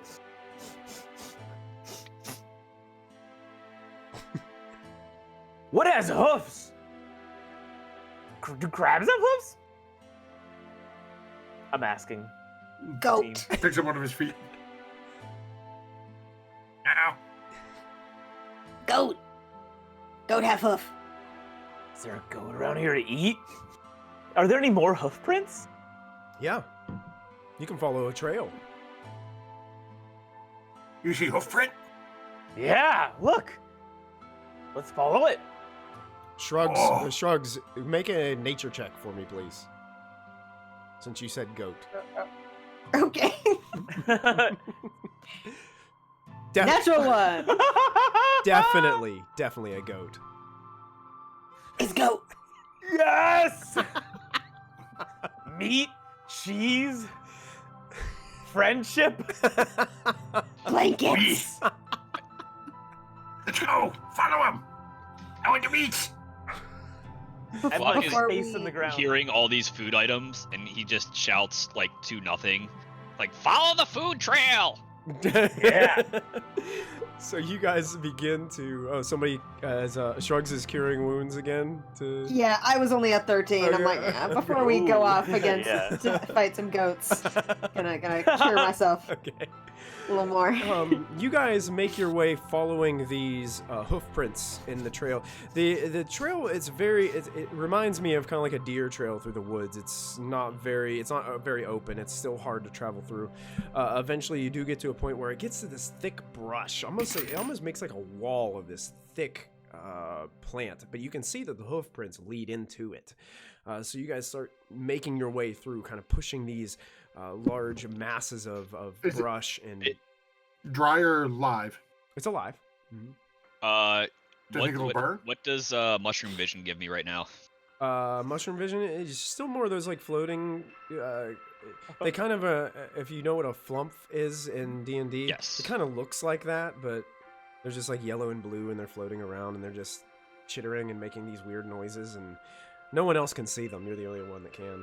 Okay. Are they just like at my periphery, or like Are there any ahead of us towards where the ticket It is? seems like the same 20 have been hanging out with you since since you blew up the massive one. I'm just deciding if he's going to like firebolt one of them in a direction, hopefully a useful direction. Okay. Roll a D. You know what? Yeah, he's gonna firebolt at one of them. I'm just not sure which. So what would you like me to do? Roll a let's say roll a D6. All right, that's a 1. Okay, you fire one directly to your left. It doesn't really, since you guys are moving ahead, it doesn't really do much. It burns a little bit through some shrubs, but it's on the kind of like the opposite way that you're going.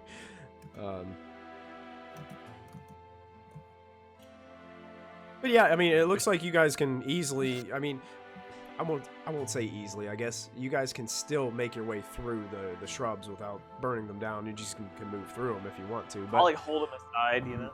Mhm. So if anybody wants to direct my firebolts for me, I am currently surrounded by flumps. By floating, cackling, animate bubbles.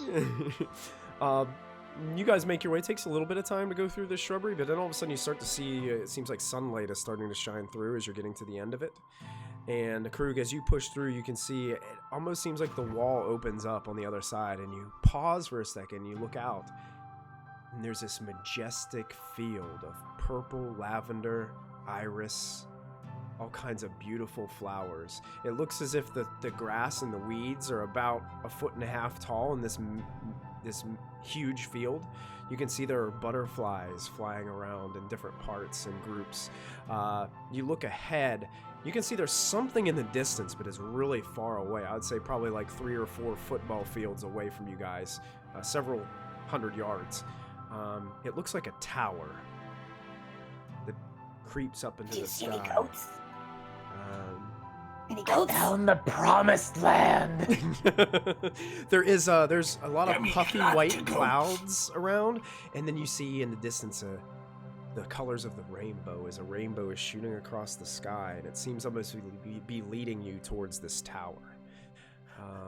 I turned back to everyone with like a tear. It's so beautiful. I'm gonna move you guys over to a new Many image goats? that you guys can take a look Mhm. at, and this is what Whoa. this is kind of what you can see.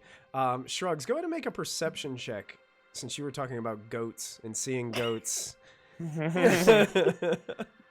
likes goats. That's another nat one. Yeah. You see a lot of pretty purple flowers. You don't see any goats. No goats. Presumably, we can all see this site at the same time. Oh yeah, yeah. And imagine that this field is ahead of this, so this is actually the image that you're seeing. It's still a lot farther away. So, Gotcha. just imagine like 3 football fields worth of these fields of purple flowers, and then this in the distance. We could burn it to the ground. The visions have led us true, and then I'm just gonna off what I think might be the. He just like takes off like gun in hand, just like sprinting at wherever the tower is. Okay, you're still tied to the crab. That's So you get about he's not gonna try. He is unaware of being tied to the crab. He is just going for it. The crab kind of looks to you, Glorg. Glom's like, with this puzzling look on his face, like, should I start walking or? I'm gonna wait for the rope to get almost taut and be like, get back 5 feet. Never back. Oh, he goes backwards. So yeah, you're. It's strange. You feel like you're walking, Glock, but you're not getting any farther.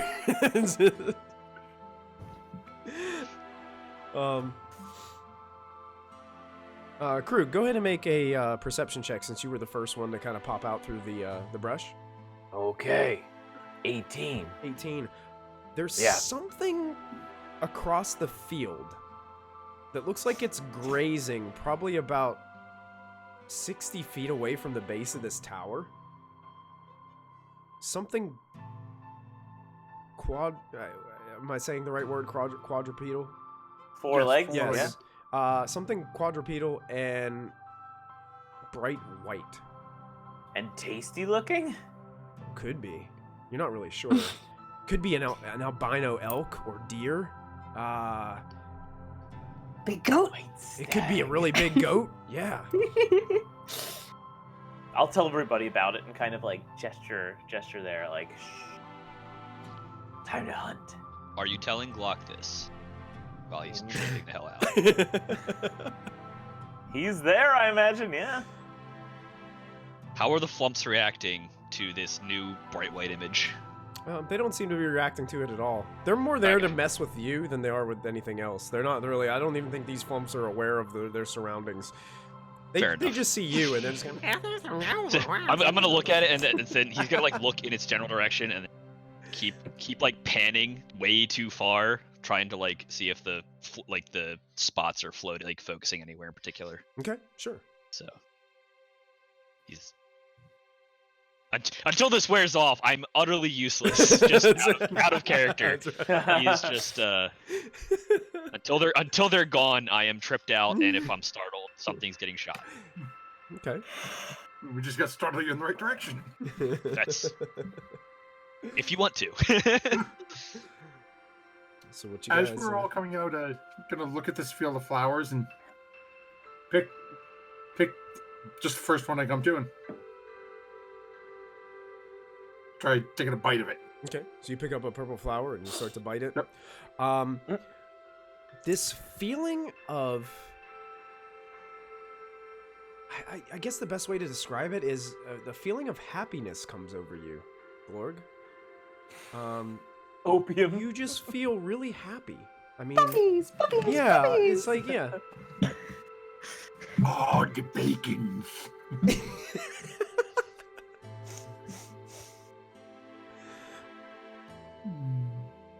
Heart ruling. No more gum gum.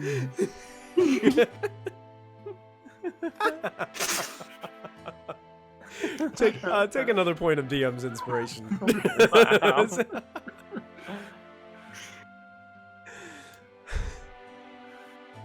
Glorg seems Just to be prove light it on there. his feet all of a sudden, guys. Like, he's not hunched over anymore like he normally walks. He's got nice posture all of a sudden, and he's smiling from ear to ear. That is absolutely terrifying to imagine, actually. Yeah. And actually, Glock, when he smiles and looks at you, all of his teeth, like, all of a sudden appear to have faces, and they all start talking the same way the flumps were. He's gonna like run up and then like grab Glorg by the face. Show us the way! Like at his mouth, not at his face, but like at his teeth. Glock is talking to your teeth.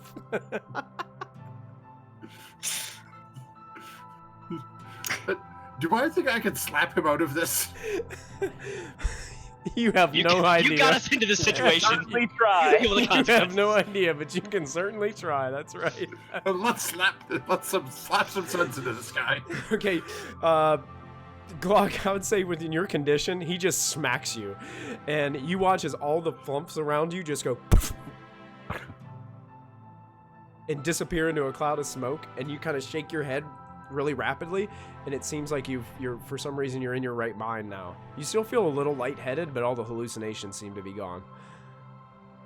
I'm sorry. I lost the vision. I don't know where we're. And I'm gonna look around at the purple field. Oh, Yeah, Oh, I yeah, point at the tower. this oh. Yeah, I guess that makes sense. Glock, go ahead and make a perception check. That is right. That one. Oh, Oh, yeah. I called it. Yeah. Great roll. Shrugs is right. There's Twins. there's a goat out there. Dice. Fresh meat. Let's go get it. Okay. Okay. Tasty. Goat is tasty. So you guys are just trotting across the field of purple I want flowers? to like get in the sidelines, like lurk in the Wait, in like the let me. forest. Okay. I can get close to goat. I can get close to goat and it won't know. What? Just trust, okay? And all of a sudden Shrugs disappears. Shrugs vanishes. What on earth? Nice. I want to like touch the space where Shrugs used to be. Like, I give you a high five. I am hidden. Shrugs, so you're starting to move through the field. Yep, I'm Shrugs- approaching Big Goat. Shrugs is hidden, but you can see the path where he's moving the grass and the purple like flowers out of the Predator. way. Yeah, it's like Predator, like moving through this field of grass. And you guys, I would like to attempt to stealth. okay, go ahead and make a stealth check with advantage because you are invisible. what? And seeing this path, Roger's 22. gonna drop on his 22. stomach and start like army crawling along the path behind. Clock's gonna do none of that So- and just stand there, gun at the ready, waiting for this goat to be chased in our direction. Okay, Krug, are you gonna stay there with Glock? Yep, Is- cracking my knuckles. is I'm gonna catch this goat with my hand. Okay. Yeah. Is Glum Glum staying with you, Glorg? Like walking behind you, or staying with Glock and Krug? How far away from us is this thing? I would say Dagmar is probably going to stay with Krug and Glock as well because doesn't want to mess up what Shrugs has got going on. Yeah. How far is this thing? Several 100 yards away. Like, I'm talking like 3 football fields. Okay, Shrugs is gonna try and get around sort of behind it so that if like he can scare it this way towards the rest of the party. Okay. Yeah, so Glorga's gonna go probably about maybe 100 feet or so, and leave Glom Glom about 50 feet in between Krug, Glock, and Dagmar and himself. Okay. And just, crouch down, trying to stay hidden within the purple flowers. Okay. Okay. Shrugs makes his way through the fields. Shrugs, as you're making your way through the fields and you're bumping into some of these purple flowers, some of the pollen and dust from the flowers seems to kind of fly up into your face at times.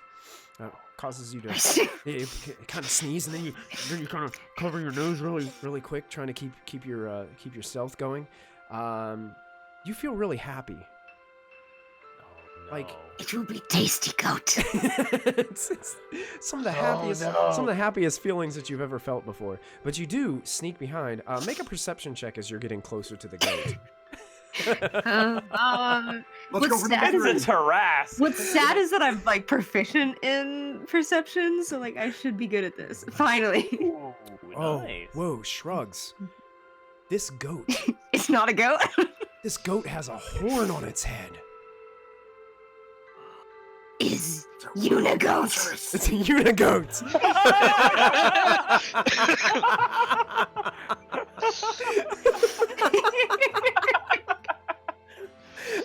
Obviously. He is licking his lips in anticipation of tasty goat. Glorg, are you continuing to follow behind Shrugs? Like commando crawling in the field? Yeah, it's a good distance away. I don't want to get too far ahead of the others, but at the same point, I don't want to leave Shrugs out there alone if something happens. Okay. Go ahead. I want you to Is also. it- I want you to make a stealth check too. Okay. Because you would be wrestling around in the grass and moving the grass around and stuff.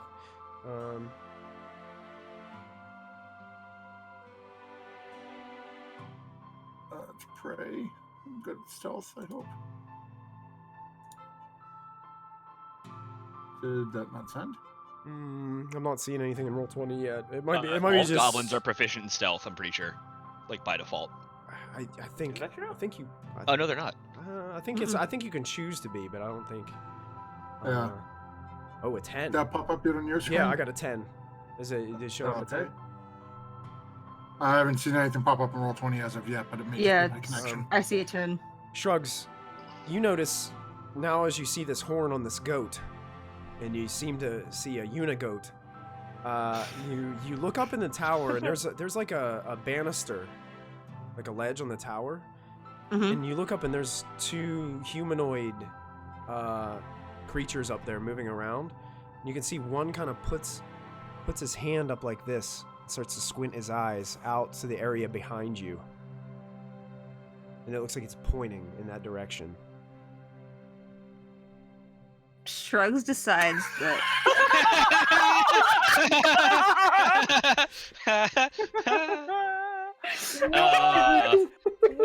It is the Unigoat. It is the Unigoat!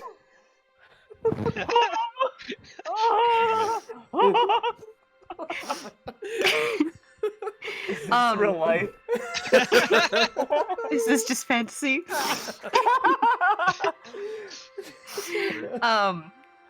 Shrugs decides that since they are distracted, he is going to try and capture the Unigoat by jumping on its back and controlling it. Fan flippin' tastic.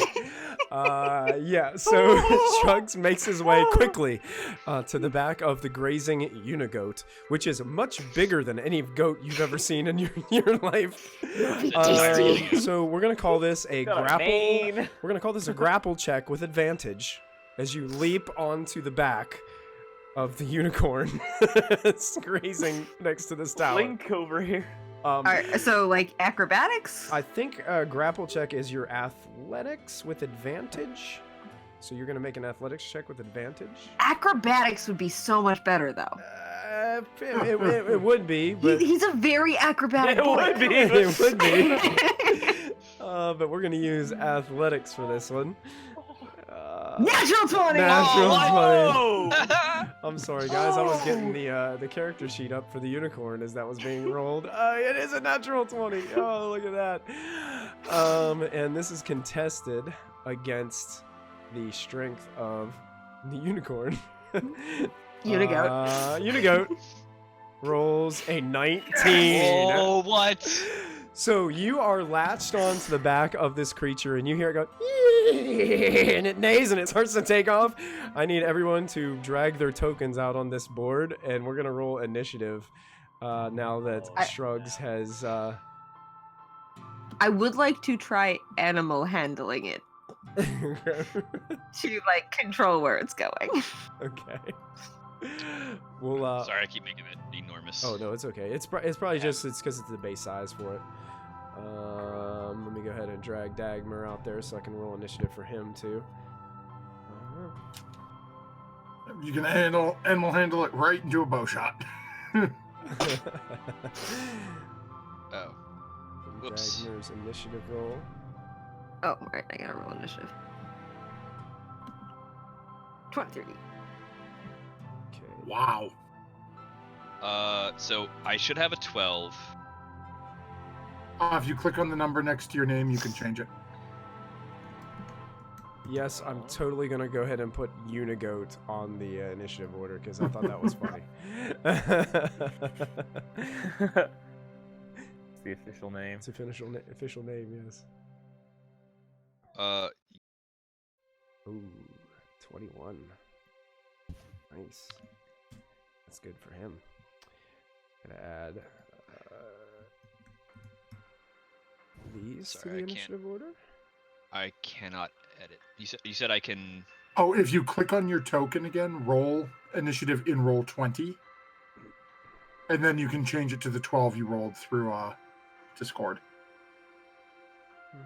We'll get these initiatives up here soon, and Oh, we'll be able to get to going. It's a 13. Nice. Okay. And Oh, yeah, there you go. So now if you click on the 4 next to it, you can change it to the 12 that you rolled. At least I think you can. Oh, there it is. Yep. Okay. Were you able to edit, Dope. Jason? Yep. Yeah. Figured it out.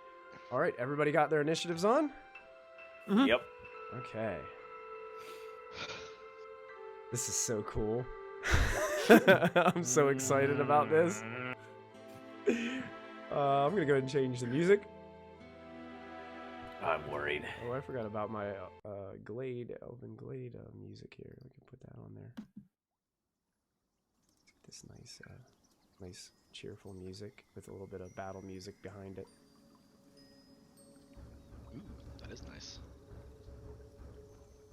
Oh yeah. A little bit of battle music and strange glade music at the same time. All right, Shrugs. You are invisible on the back of a unicorn. I What would would you like to do? to roll animal handling to attempt to control this unigoat. Okay. Trying to control the unigoat. Excellent. Yep. Go ahead and make an animal handling check. The natural 20. What? Look, I am happy to not be rolling high again as long as the. Shrugs, you've got a handle on this thing. Your arms are wrapped around its neck. It is neighing. It's bucking, and you're trying to calm it down. The problem is Good goat. Good goat. Tasty goat. this unigoat is not really an animal. So your animal handling check is not really doing much for it. Oh. Good goat. Tasty goat. So Stay still, goat. I'm gonna have to get rid of the glade music because it's actually has tone. It has some music underneath it that is conflicting with the other music. I can't take two different pitches at the same time. I can't do it. So yeah, you have it. You're still grappled on it, but it doesn't seem like even with a natural 20 on animal handling, it doesn't seem like it's calming the creature down at all. You could have sworn you could have talked at normal goat. It would have been eaten out of your hand. I am good with goats. But this unigoat, there's something different about it. It's because it is unigoat and not regular goat. Anything else you would do, Shrugs? Hold on for dear life. Excellent. Holding on for dear life. Glorg, you're still probably 50, 60 feet away from this because you were kind of crawling behind. But you can see all of a sudden what looks to be some kind of horse with a horn out of its head starts bucking and neighing. And do I notice the two people up on the ledge or no? By now, when you gotten this close, it seems like they are shouting and startling and kind of pointing down to everything that's happening. Oh, okay. Definitely looks like two elves up there in that tower. Standing upright, pointing. How long has it been since our last battle? Last battle? 30 More minutes. than an hour? 3 or 4 days. The one with the vines, the vine creatures? Yeah. Probably only about 30 minutes. Perfect. Bonus action. Moving my hunter's mark to the first elf I see up there. Okay. Oh, he's still got 100. Okay, you. Lasts for an hour. I'm gonna say that one is the male elf. There's a male and a female up there. Oh, okay. Now I gotta check something here because Sister Valentine's Day date. Shrugs has got a date with a unigoat. And goblins pop out of the field and everybody. and pointing up in Elvish. Glorg screams, "Your meat will all be mine!" and taking a shot at him. Okay, taking a shot. Go ahead and roll your. What's your range on that bow? 150 feet. Okay, short. Yeah. For regular. Regular. Yeah, you're in regular range. Okay. Ooh. Ooh. I don't think that's gonna do it. Nope. It clips the railing of the balcony, and you can watch your arrow just start falling to the ground. Okay. And then using my movement to just charge towards them, get another arrow ready. Okay, getting another arrow. Okay, perfect. Telling Glom to move and action dash towards the unigoat. Okay. Because he's still a good ways back, so. Okay. It's the unigoat's turn.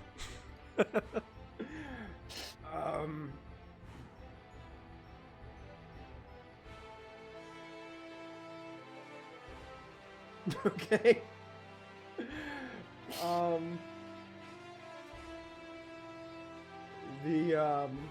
The Unigoat all of a sudden blips and just disappears, shrugs. You just fall to the ground where the Unigoat was, and the Unigoat appears about 100 feet away from you, farther out in the field of purple flowers, about 30 feet away from Glorg, to the side of Glorg. And is looking towards Glorg and starts to take its hoof and starts to scratch its hoof along the ground, pointing its horn towards Glorg.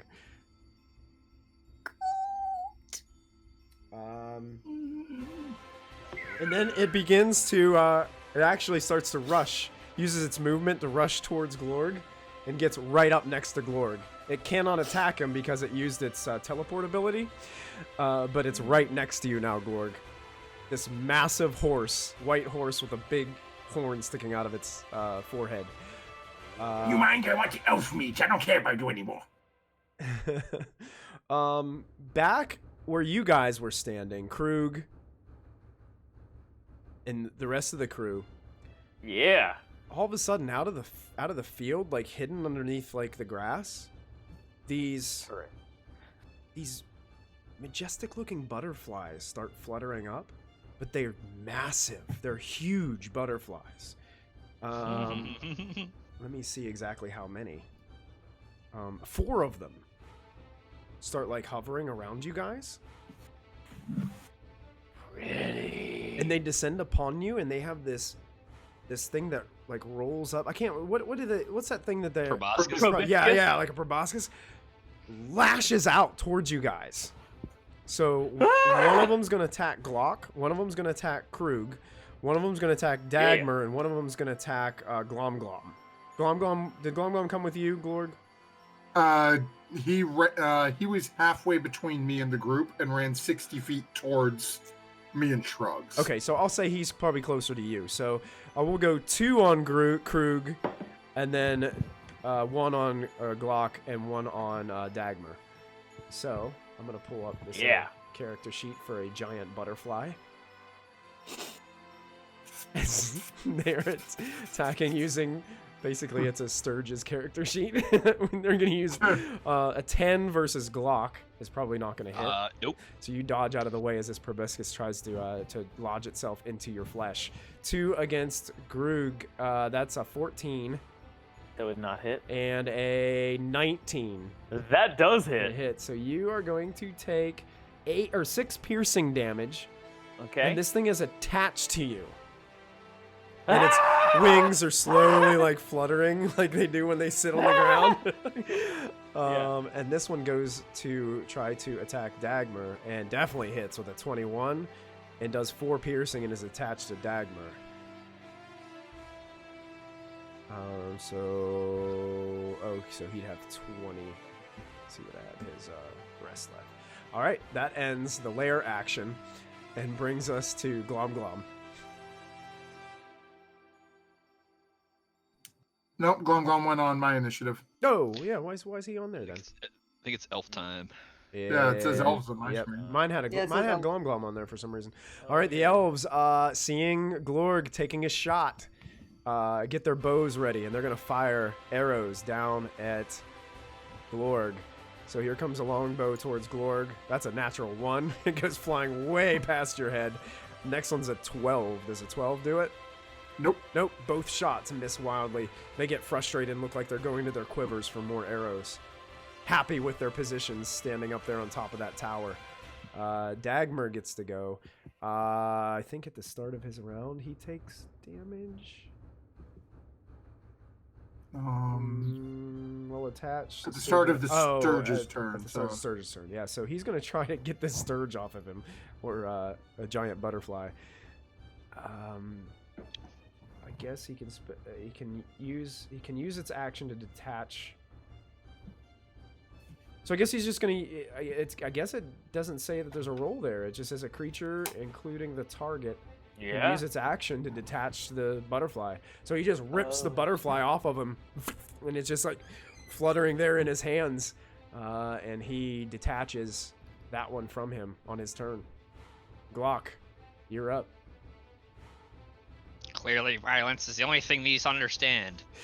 I'm going to use my action to create my Eldritch Cannon. All right. Sorry. What? Exactly. Hold on. Somehow this goblin has a flamethrower. So I am going to describe it real fast. I'm going to pull out the flappy hand armor and toss it on the ground, and it's going to sprout little, like... It's going to, like, contort itself, and it's going to be, like, a little, like, hand with a little flamethrower attached to the top. Okay. And it's going to use my bonus action to 15-foot cone against these butterflies. As many of these as I can get in the 15-foot cone. I would say that you could get the one that's attacking you, and one of the two that's attacking Krug right now. You could probably get both of those. That's a dexterity saving throw? DC, yeah, I rolled it first by accident. But, Okay. So it's a DC 12 dex save, and they take half on a successful save. Okay, It's so a 7 fire. That's a success on the one against you, and a success on the one against Krug. Sure. So they take how much damage, did you say? It's half of 7. Half of 7, so 3 points of damage on both of those butterflies. And then I'll... Let me double check. That might be enough to do it, actually. Yes, actually, both of those, even by making the save, they still take enough damage that they just burn up and shrivel up and just fall into the grass. Oh, So okay. 2 of those Fire butterflies have solves been destroyed. everything! As this fire just shoots out of Glock. All right, anything else, Glock? I think cannon can walk or climb up to 15 feet as part of the bonus action. Can I have it climb onto Krug? Sure. Krug, you now have a flamethrower attachment. Does it? Is it? Oh, so it's on his shoulder, sitting there. Yeah. Yeah. So, yeah, like so it's the old glove, the old gauntlet from the thing you killed. Now attached to your shoulder with a little flamethrower attached to the top of it. So Yes. Awesome. artificers are nonsense. I love it. So are you like a Redead now from Doom, like with the cannon strapped to your head? Yes. Do you want to move or anything, Glock? I'm gonna start. You guys are still really far away from where Yeah, Shrugs I'm- was and Glory. Like it's like almost I'm like gonna- two yeah. separate battlefields going on right now. Yeah, I'm gonna start I'm gonna start running towards the where the elves are. Okay, perfect. So you can make it your way through the Yeah. 30 feet closer on this massive like 3 football fields to go. Krug, Yep. with shoulder cannon now installed, it's your turn. Is there still one attached to me? How There does that is work? still one attached to you. You can use your action to detach it. It doesn't say there's a roll involved, so you just kind of like pluck it off of you, but that's your action to do so. Yeah, that would be my. Now, since he's attached to me, I don't get. I mean, I can just run and he's attached to me, right? Yeah, he'll just keep on sucking your blood. Well, so I guess I'll use my movement then to make progress toward the tower. Okay, so yeah, you're about Bring him with me, level with Glock. Yeah, bringing him with you. and then I'm going to use my rapier. Okay. I'll use my bonus action to rage, Okay. and then I'm going to use my rapier just to like stab it. Ah! Go and make an attack roll. Okay. So attack roll, and this is a He's strength one now. raging with the rapier, just stabbing Ah! him with the shoulder. Oh, yeah, 9 doesn't hit. A 9 is what you rolled? Yeah. Unfortunately, a 9. Well, let me check. I want to just. Nope, a 9 unfortunately does not hit. In your anger and Okay. rage, you just wildly take the weapon and drive up, but you miss. And its wing kind of flutters out of the way as you try to stab it. Okay, but I am raging now. You're I'm raging. howling like a. And howling, and you're moving Advantage? through the field. Yeah. Okay, excellent. And turn. Shrugs, you are considered prone on the ground right now, still invisible. As long as I didn't take any damage, yeah. Yeah, but Um. it seems as if the unicorn has bamfed about 90 feet away from you. Go! I want go! And he has decided. Well, let me actually really quick check something. Um.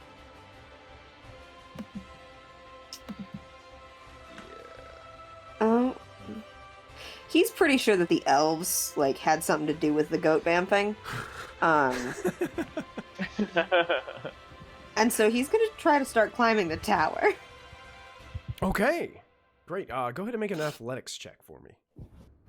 It looks Really like... sure I can't use acrobatics? Well, this is definitely athletics. Anything with a climb is athletics. You I'm gonna use- can't I'm gonna backflip up the use- tower. Yes. I'm gonna use inspiration to try that again. Okay, yeah, you can use your inspiration. Don't Oh yeah, worry. much better. Oh, okay. This tower, just like in the picture that you see, it's covered in flowers and vines, and it's pretty easy to get handholds. You start to make your way up. It seems like it's a pretty tall tower though, so it's going to take a little while. The good thing about That's okay. where you're climbing though, it doesn't seem like the elves can get even if they could see you, they couldn't get a clear shot off at you anyway.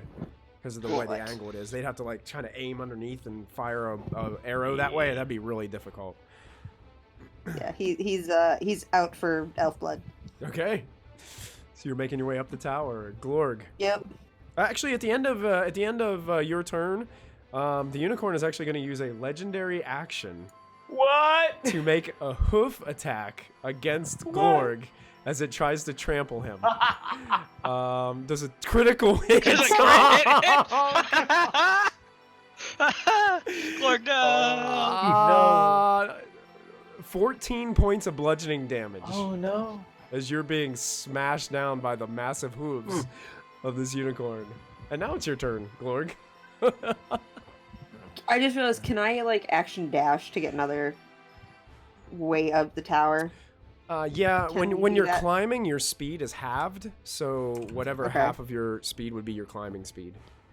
Okay, so can I get 30 instead of 15 up? Yeah, you could. Mhm. Okay. Alright, awesome. Huh. Dad. Hurt. I just want the elves. I don't want you. Gonna look at the.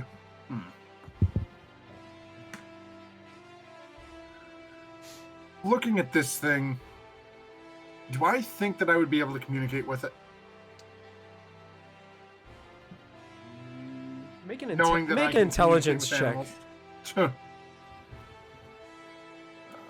Intelligence. Screen.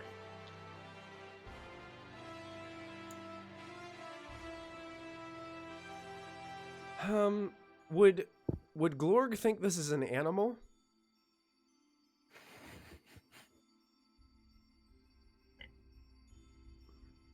Food. I mean, he talks to his crab, so Yeah, Oh, that's it. true, that's true. That's it. True.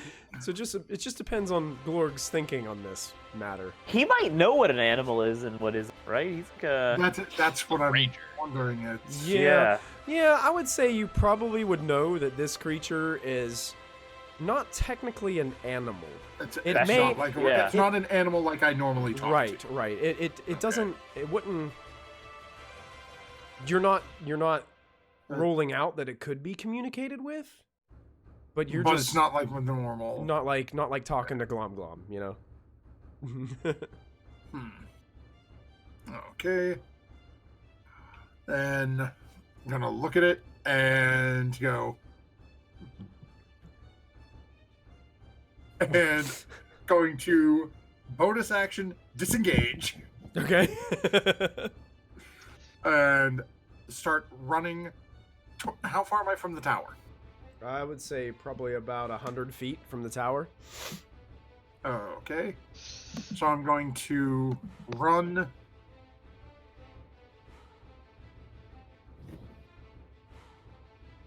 Use my full movement towards the tower. Okay. And then do I have... Actually, I'm going to grab... Well, let me ask. Would it be a free action to just, as I start running away, to toss my bedroll towards the unicorn? Sure. What is Basically what your I- goal with throwing My thought is the? that I want to use my action is basically start running away, toss my bedroll sort of at its head roughly Okay. to basically just block its view enough so I can dive and use my action to try to hide in these flowers. Okay. Let's do this. Let's go ahead and make a dex check. Okay. X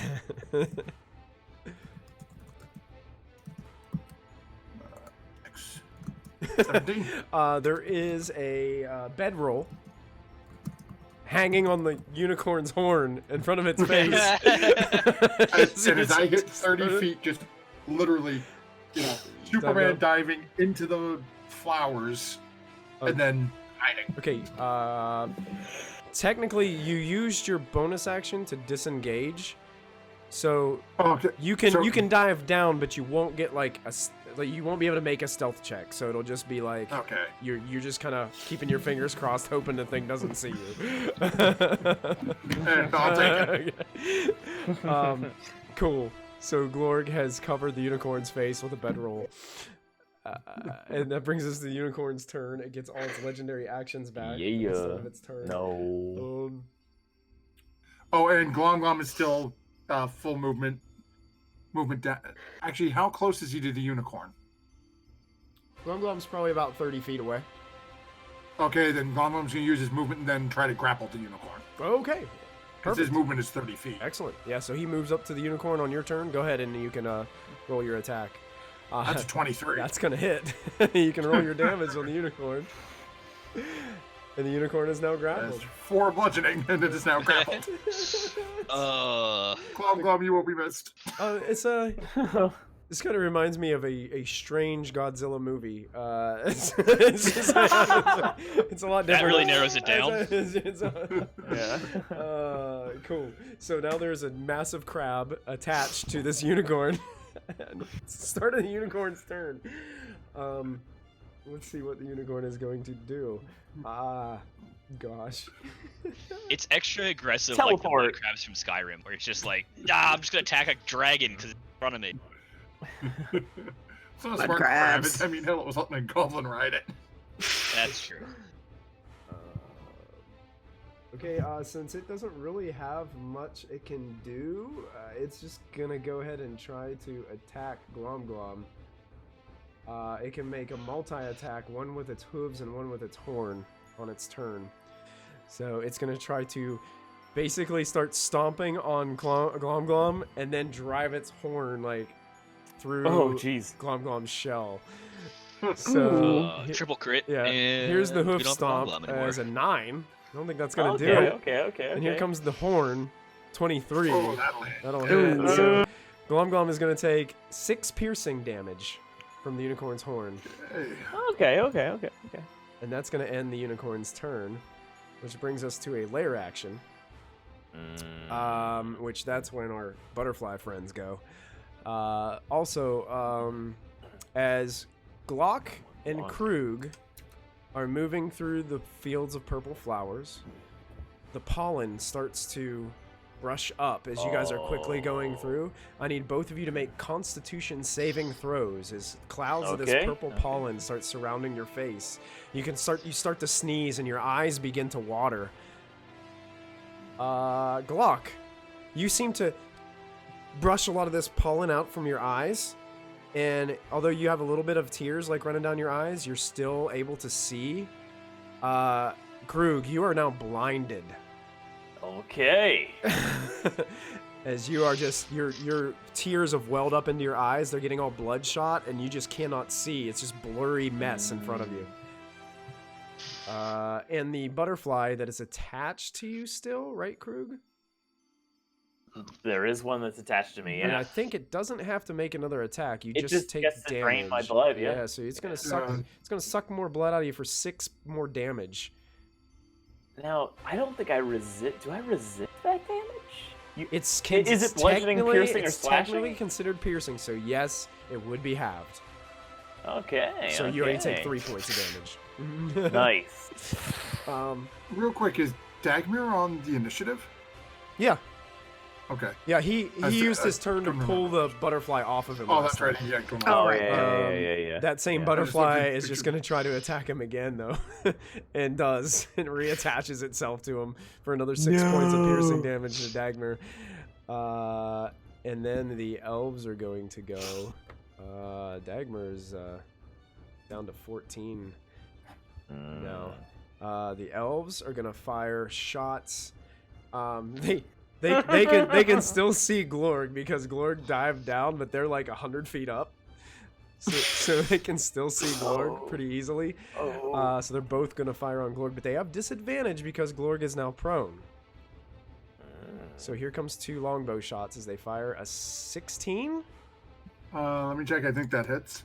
Yep, that'll hit. 1 hits, and a 5 is definitely going to miss as it sticks into the ground next to you. The first longbow strikes you in the back for 3 piercing points of damage. And they reach for more arrows. Dagmar pulls the butterfly back off of him. He's getting really frustrated over there. And he's actually going to hold the butterfly and start running towards Krug and Glock with this butterfly out in front of him, holding on to it. That ends his turn. Glock, it's your turn. Did he make it to us, roughly? Yeah, he's about 5 feet behind you, holding this thing. It's flapping. It's great massive because butterfly wings. we're gonna bonus action Krug cannon the flamethrower with as many of those butterflies as we can get. Okay. Specifically since Krug is like now here's what attached to butterfly. Here's what I'll do. You can get the one that Dagmar's holding. You can get both of them, but you also have Krug. Well, because it's on the it's on Krug's. It might get Krug's face. Do it. Because it's It'll got unblind him. Sorry. Because it's got to blast through his face to get to the butterfly attached to him, sucking his blood. We're gonna fix your blindness. Heal me! Heal me with your brain! So it's both butterflies are gonna make a dexterity save, and so is Krug. Yep, and it's 4 fire. Okay. DC 12 dex save. Dex save. Oh, I don't. It's a real low save. It's half. Okay. Hey! Yeah. So Krug, you're gonna take all 4 of that cannon well, actually, Okay. well, yeah, it's fire damage, right? So you would take all 4 of that. Yeah, I take all 4. So yeah, your cannon turns to like look you in the eye, Krug, and just blasts fire, consuming your He's entire blind, face. so he can't see. No, yeah, you can't. Yeah, you can just hear it like click you're around. clicking around. And both of the butterflies shrivel up into this black ash and then just fall to the ground.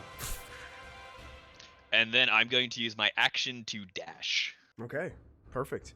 And dashing towards the tower. Yep. All right, Krug, you are blind and your face is on fire. What would you like to do? Great! Alrighty, I'm going to use my movement to continue to go the direction I was going. Okay, the direction you were going, you just keep on going? Okay. Keep on going? Yeah, sure. Do I get the sense that I could, like, rub this stuff out of my eyes? At the end of your turn, you can make an I... additional Constitution save. Sure. Oh, at the end of my turn. Okay, then turn. I guess I'll use my action to running. Yeah, just running with you're kind of listening for Glock's footsteps through the field, Yeah. and you're just taking off after him. Yeah, go ahead. You can make your Constitution saving throw. Okay. And You are 18. You are no longer blinded. You can see. You get all the pollen out of your eyes.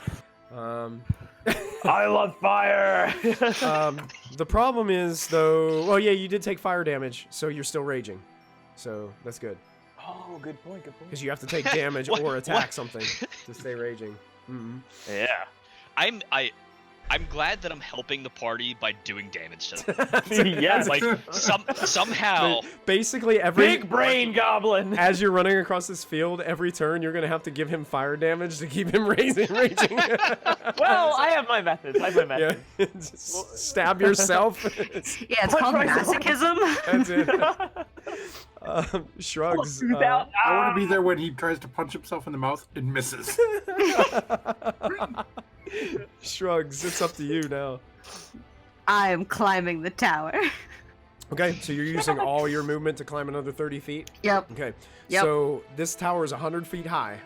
So you've Okay, climbed I'm 60. 60 feet You're up. 60 feet up now. And Glorg, you're on the ground, prone. Don't die. Actually, at the end of... Actually, at the end of your turn, Glorg, all of a sudden this shimmering orb of magical energy surrounds the unicorn. it uses 2 of its legendary actions. Huh. Now it's your turn.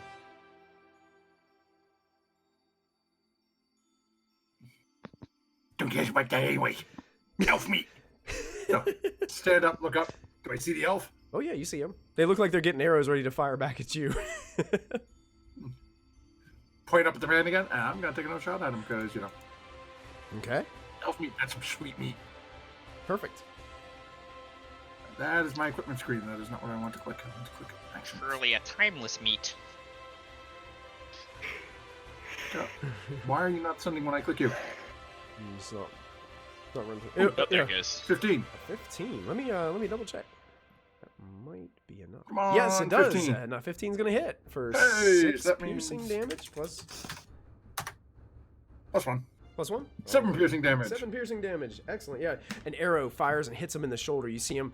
It seems to falter back a little bit, then looks down at you, gets another arrow ready, and knocks it on his arrow. And then- Knocks it on his bow.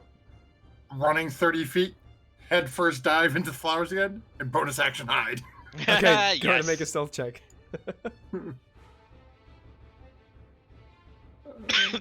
Abilities, and then Glom is going to try to attack this thing again with his other claw. Oh, nice stealth check. And you're pretty much at the base of the tower now, Glorg. Oh, Nice. okay. And then Glom's going to take another, take his other, so he's got him with one claw, now he's got to take the other claw and try to grab this thing again with the other one. Perfect. Go ahead. That's a 22 to hit. A 22, even with the magical shield it has on it now, still hits. So go ahead and roll damage. Okay. That is 6 bludgeoning damage. 6 bludgeoning. Nice. Oh yeah. And it is still ultra grappled by both claws. Does that end Glorg's turn? Yep. All right, at the end of Glorg's turn, it is going to spend its last legendary action to do a hoof attack against Glom Glom. No, So that is going to be a 17 to hit. Meets it, beats it. Beats it for 9 bludgeoning damage. Stomping down onto your crab friend with his back And hooves. that's enough. Oh, does that put him down? No. Yeah. So the claws let go of the unicorn, No. and the crab falls down beside the unicorn. Eat him unmoving. before he rots. Fish are friends, not food. But crab is tasty in stuffed mushrooms. Now, I have Not, no you don't want to eat those idea. mushrooms. When a companion goes down, does it make saves or is it just dead? Let's do this. Let's have it make saves. Okay. We'll have it make Okay. saves, and if it doesn't make the saves, then it says in the book, I think, that you can go like talk to a new animal and like woo Yeah, it it just over, takes, and like, then you 8 get hours. and then you get a new animal. Yeah. Yeah. it's like, hey, here's a new guy. I'm gonna talk to you for a while and get a new Beastmaster companion. That's- the unicorn does not see Glorg. Because it's got a freaking bedroll on its face still. Yeah, well, he's gonna use his action to shake that off. And then he's just gonna kind of move around the tower, just kind of looking around. He has a speed of 50 feet. He's just gonna move around, kind of like trot around the area, just scoping it out. That ends the unicorn's turn and brings us to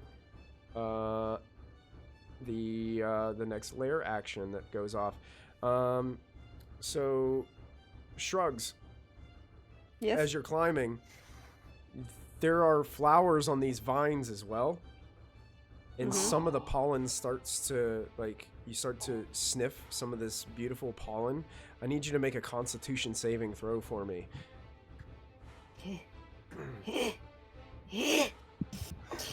Good. A loud, Oh, no. erupting sneeze. No. Glorg, you hear something sneeze up above you. Drastically. Elf. And shrugs, until the end of your next turn, you are considered poisoned.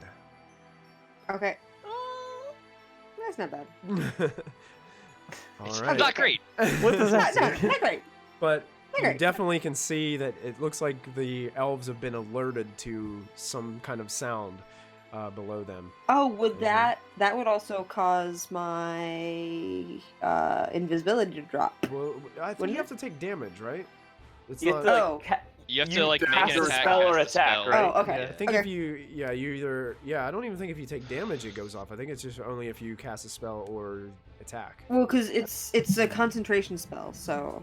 Oh, right. Um, Yeah, but you didn't take any damage, so you're all good. Okay, You okay. just have the poison condition right now. Since they look down, they can hear you, but they can't quite see you, and they would be firing. Actually, let's do this. We'll have both elves are going to take a shot, one at Glorg, one at Shrugs, but they're both at disadvantage because Glorg is pretty well hidden, and Shrugs, you're still invisible, so it's going to be disadvantage on either attack. So here comes the first one towards, we'll call Glorg first, as the guy is firing at you. Disadvantage is still a 21. It's a good thing that was a disadvantage, too. Yeah. Are these elves Yeah. or halflings? Jeez. You take 6 points of piercing damage as this thing hits you in the back of the thigh.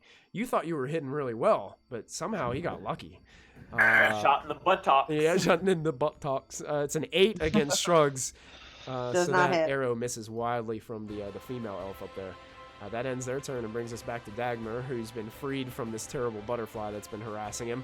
How damaged are you two looking, Glock and Krug? I am looking just as ugly and horrible as usual, but I have otherwise no damage. Okay. About By some halfway miracle. damage.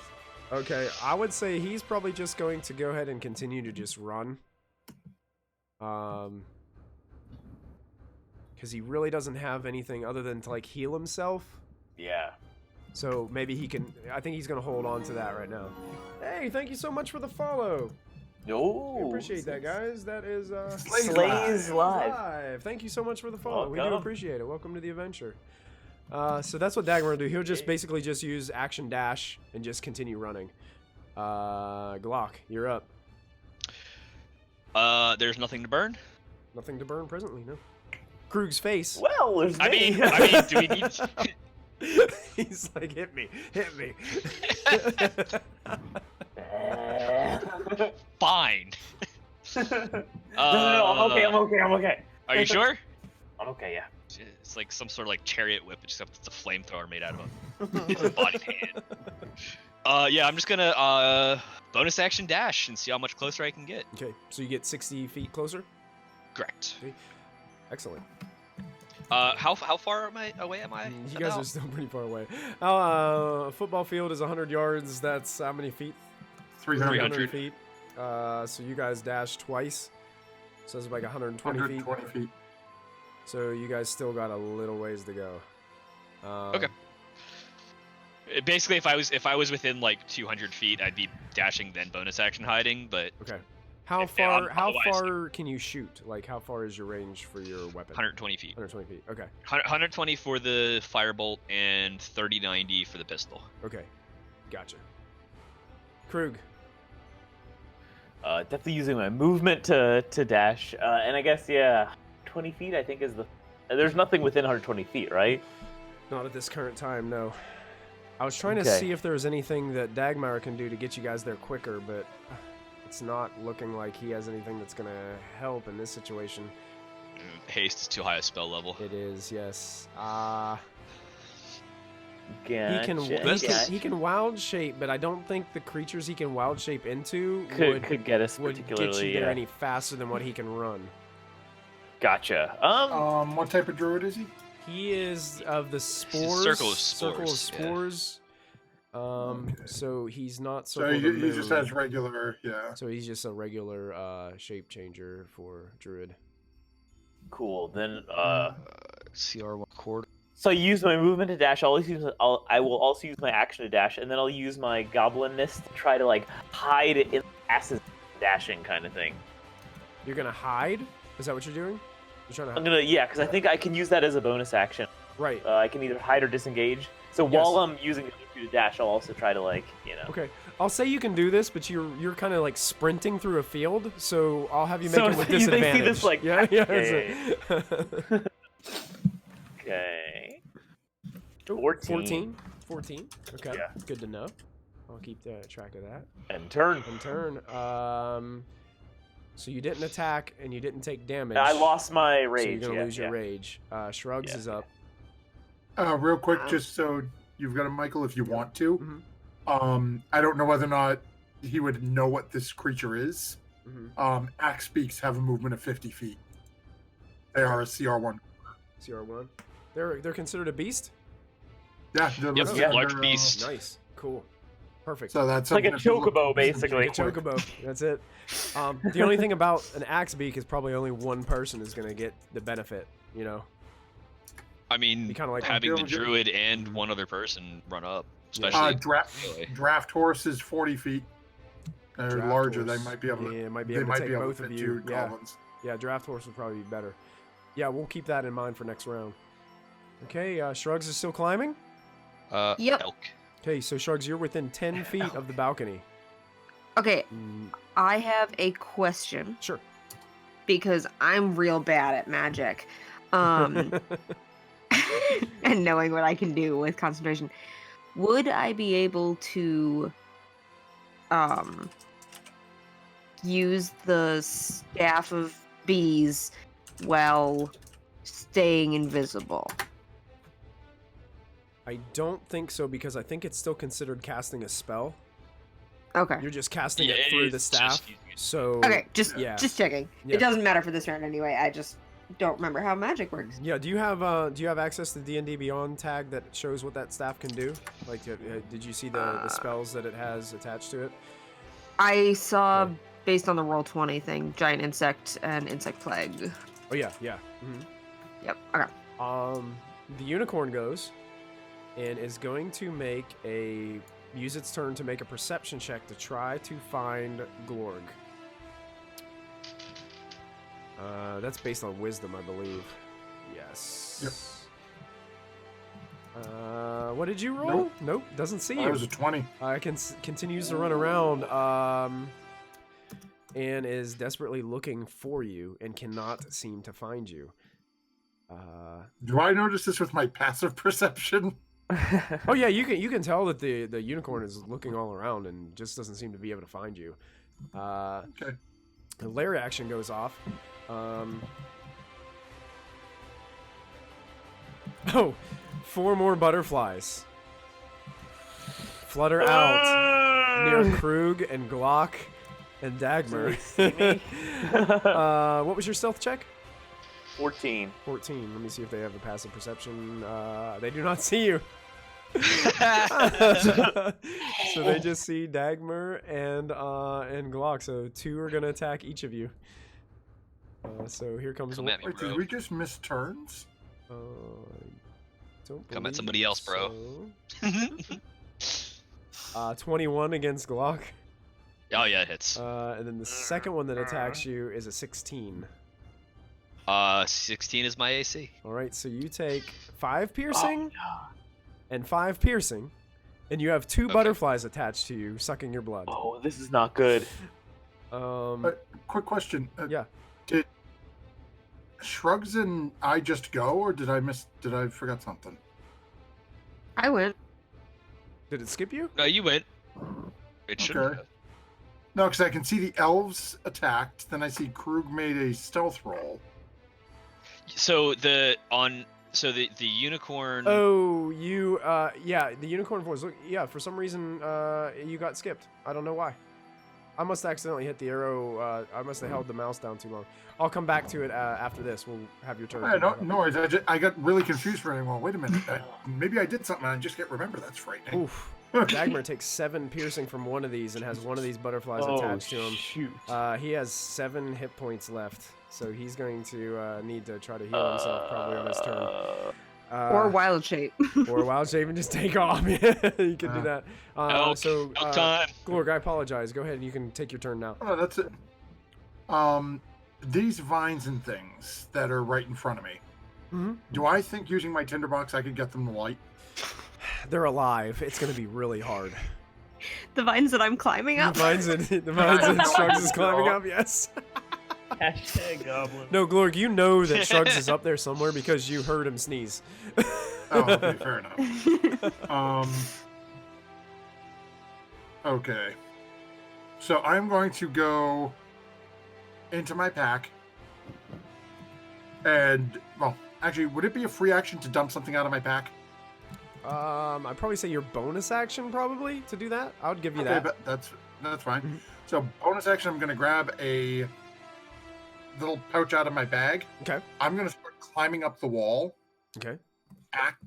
Action dash to get my full movement up the wall to try to get away from this stupid unicorn. Okay. And behind me, before I start climbing up, I am dumping a full bag of caltrops behind me. Go ahead and make an athletics check. It's the vines are not extremely dense near the bottom, so you have to kind of grab. It looks like easy handholds, but oh yeah, easily. Easily. You grab the vines, you kind of swing yourself up to another handhold, drop the caltrops down, and then just start launching yourself up the And tower. as I'm climbing up, hey, I'm over here, you stupid horse! And the unicorn goes and looks over towards you. And then again, action dash. I want to get 30 feet up this thing, try to get away from this stupid thing. And Okay, you do so. The elves now can clearly see you, Glorg. Are gonna go ahead and fire both shots to you. I'm gonna give them disadvantage because they're firing like down and back towards the tower, and it's a really awkward shot. So here comes 2 shots at disadvantage. A 10 is gonna hit the wall of the tower, and an 8 is also gonna hit the wall of the tower and deflect. As soon as they like aim down, Shrugs just like plasters himself to the wall, like as close as he can get. Dagmer is going to. What's he gonna do? Is he gonna heal or is he gonna transform? He is going to, for sure, wild shape into an elk. Okay, into an elk. Okay. He can go an elk, or can he go draft horse? no, you can do elk. I didn't see that Elk, one. Oh, yeah. elk is CR 1/4 beast, basic rules. Is that, what's Large its size. speed? 50. 50. Okay. He wild shapes into an elk on his turn, and then begins to move, and he's coming like close to both of you guys, so you guys could actually jump onto his back. So that's what he's going to do during his turn. I think Nice. that happens on the Sturge's, the butterfly's turn is when he takes the damage. I got Yeah. skipped. You got skipped? No, you're next. Oh, yeah. Yeah. Now it's your turn. Okay. No problem. Sorry. I You're got good. confused. Moment. Yeah, because we went out of turn order for a second. I got distracted. You're good. So. And I'm invisible with a cannon on my shoulder, right? So you're hiding with a cannon on your shoulder. Yeah, you're Hi. hiding. I still know where the cannon is. So the flamethrower boy. We're still like pretty much like around the same area. Yeah. And Yeah, I got these 2 butterflies next to You me. have a massive elk that has a butterfly attached to it next to you. Hey, guess what? We're all getting flamethrowered.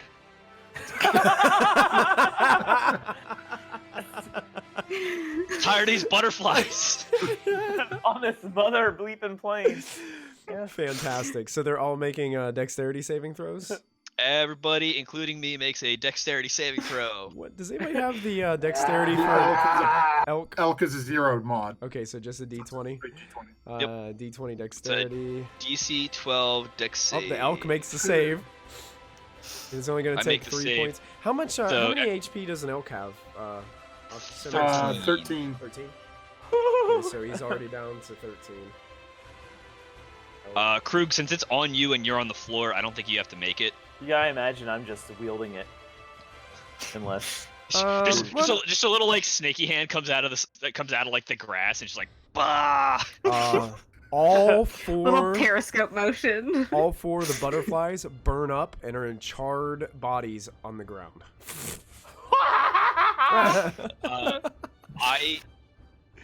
My hair's on fire and I am down to like half health, but at this point, I am going to dash. Oh wait, no. We're on. You're gonna climb I'm gonna onto the hop elk, right? I'm gonna hop on the elk. Hop I'm on hopping on the elk. All right, you're on the back of the elk now, and that brings us to Krug, who has been freed from the butterflies by his fire cannon. I want to Join leap the up. tank brigade. Yeah, leap up onto the elk behind Glock, like wrap my arms around his waist. Onward! Let's do this, brother.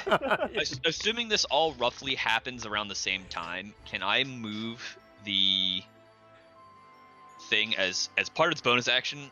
I can move it up to 15 feet. Oh, the Could cannon? I say that is? Yeah. Yeah. Could I say it's now attached to the head of the elk? Yes. Like right on his forehead?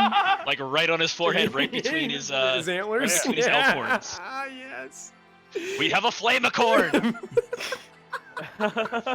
The flame-acorn has arrived. The Flavorcorn versus the Unigoat. Yes. This episode has gone way better than I have ever anticipated.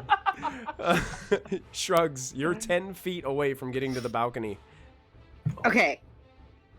Is the balcony wide enough that I can climb over it and attempt to stealth? Like, I'm not just gonna climb onto them. You're still Like, can I You're get still behind invisible. invisible? You're still invisible. Yes. So, yes, you could attempt to stealth. It's going to take your bonus action to do so. Yeah, as a goblin, you have a bonus action You hide. can do bonus Yeah. action, like, checks like that. Okay, then I'm gonna try and climb up and sneak and hide in their room behind them. Oh, so you're climbing through the open window? Yes. Oh, absolutely, yes. Go ahead and make a stealth check. With advantage for being Okay. invisible. Okay. Come on, crit. Come on, crit. 17. 17. Respectable. Yeah, you sneak behind them. It's Okay. like this really big, like, imagine, like, oh man, the words have escaped me. A massive doorway, a double doorway that's arched, that is kind of like a window, kind of like in Peter Pan, you know, like a massive, Vestibule or you know, yeah, something, the words escape me, but there's these long curtains that kind of just drape in the wind as you kind of sneak Like a back French in. door? Yeah, like French doors, yeah, arched French doors. Okay. And you just make your way in, and you can see there's this very elegant space inside with nice, beautiful carpets laying on the ground. Beautiful, a beautiful bed over in the one corner that has it looks like a princess bed that has the fabric along the side of it and everything. Oh, it looks like a gorgeous place in here. I wanna hide behind something. Okay, there's like a big chest that's sitting over next to the bed. Perfect. Okay. I will hide behind the chest. Okay. Excellent. So Shrugs is invisible and now in the room. Just a quick note. We do also have Fury of the Small. Yes, which allows you to add additional damage. I think. I don't think once- anybody's One time. used it yet. Yep. one time, We have yeah. 3 extra damage once. Okay, cool. Glorg, you were shouting out to this unicorn. It's your turn. Yep. Now I just want to real quick is can we dash on our bonus action? I don't think we have it unless you're a rogue or a monk. No, it's just disengage or hide. Disengage or Yeah. hide, I think is Okay. what it is. Yeah. Oh, okay. So that means I'm only getting halfway. So I'm going to climb another just my movement up. So I'm only going 15 feet up. Okay. Org's not feeling too great, so as he's climbing up, sorry, one hand up, another hand is going. Come on, you can do this. Come on, wake up. And I'm gonna actually cast. I'm smacking myself around. Cast Cure Wounds on myself. Oh, nice. Because really, I was hoping you were gonna roll the thing, but whatever. Okay. 1d8 plus your spell casting ability. Plus 2. Wow, good roll. Not Good bad, roll. not bad. Nice. Regain 7 hit points, Glorg, as you're smacking yourself in the face. Go on, you did. And then I don't know if I could do anything from the. I realized I'm impossible from the unicorn standpoint, but as I'm trying to climb up, I'm trying to like sort of situate myself a little under their balcony so I can attempt to hide from the elves a little bit. Okay. Yeah. Basically, what it is right now is you're getting some advantages of cover. So I would probably say you get a bonus to your armor class. Okay. And any attacks against you are going to be made with disadvantage because of just the positioning and the way they're firing. The unicorn can see you now, but you're up 45 feet on the tower. So... Shaking my butt at it, taunting it. So it casts Fireball at this level. As It the is tower goes up in also a fire- flame-acorn. Oh, wait, I have to make a death save for Glom. Oh, yeah, Oh, make a death severe, save for Glom, yeah. Not a nat one! Ooh, Oh, a no. nat Loses one. two, He loses two. That's 2 failures out of 3. There may be crab cakes on the menu after all, folks. Okay,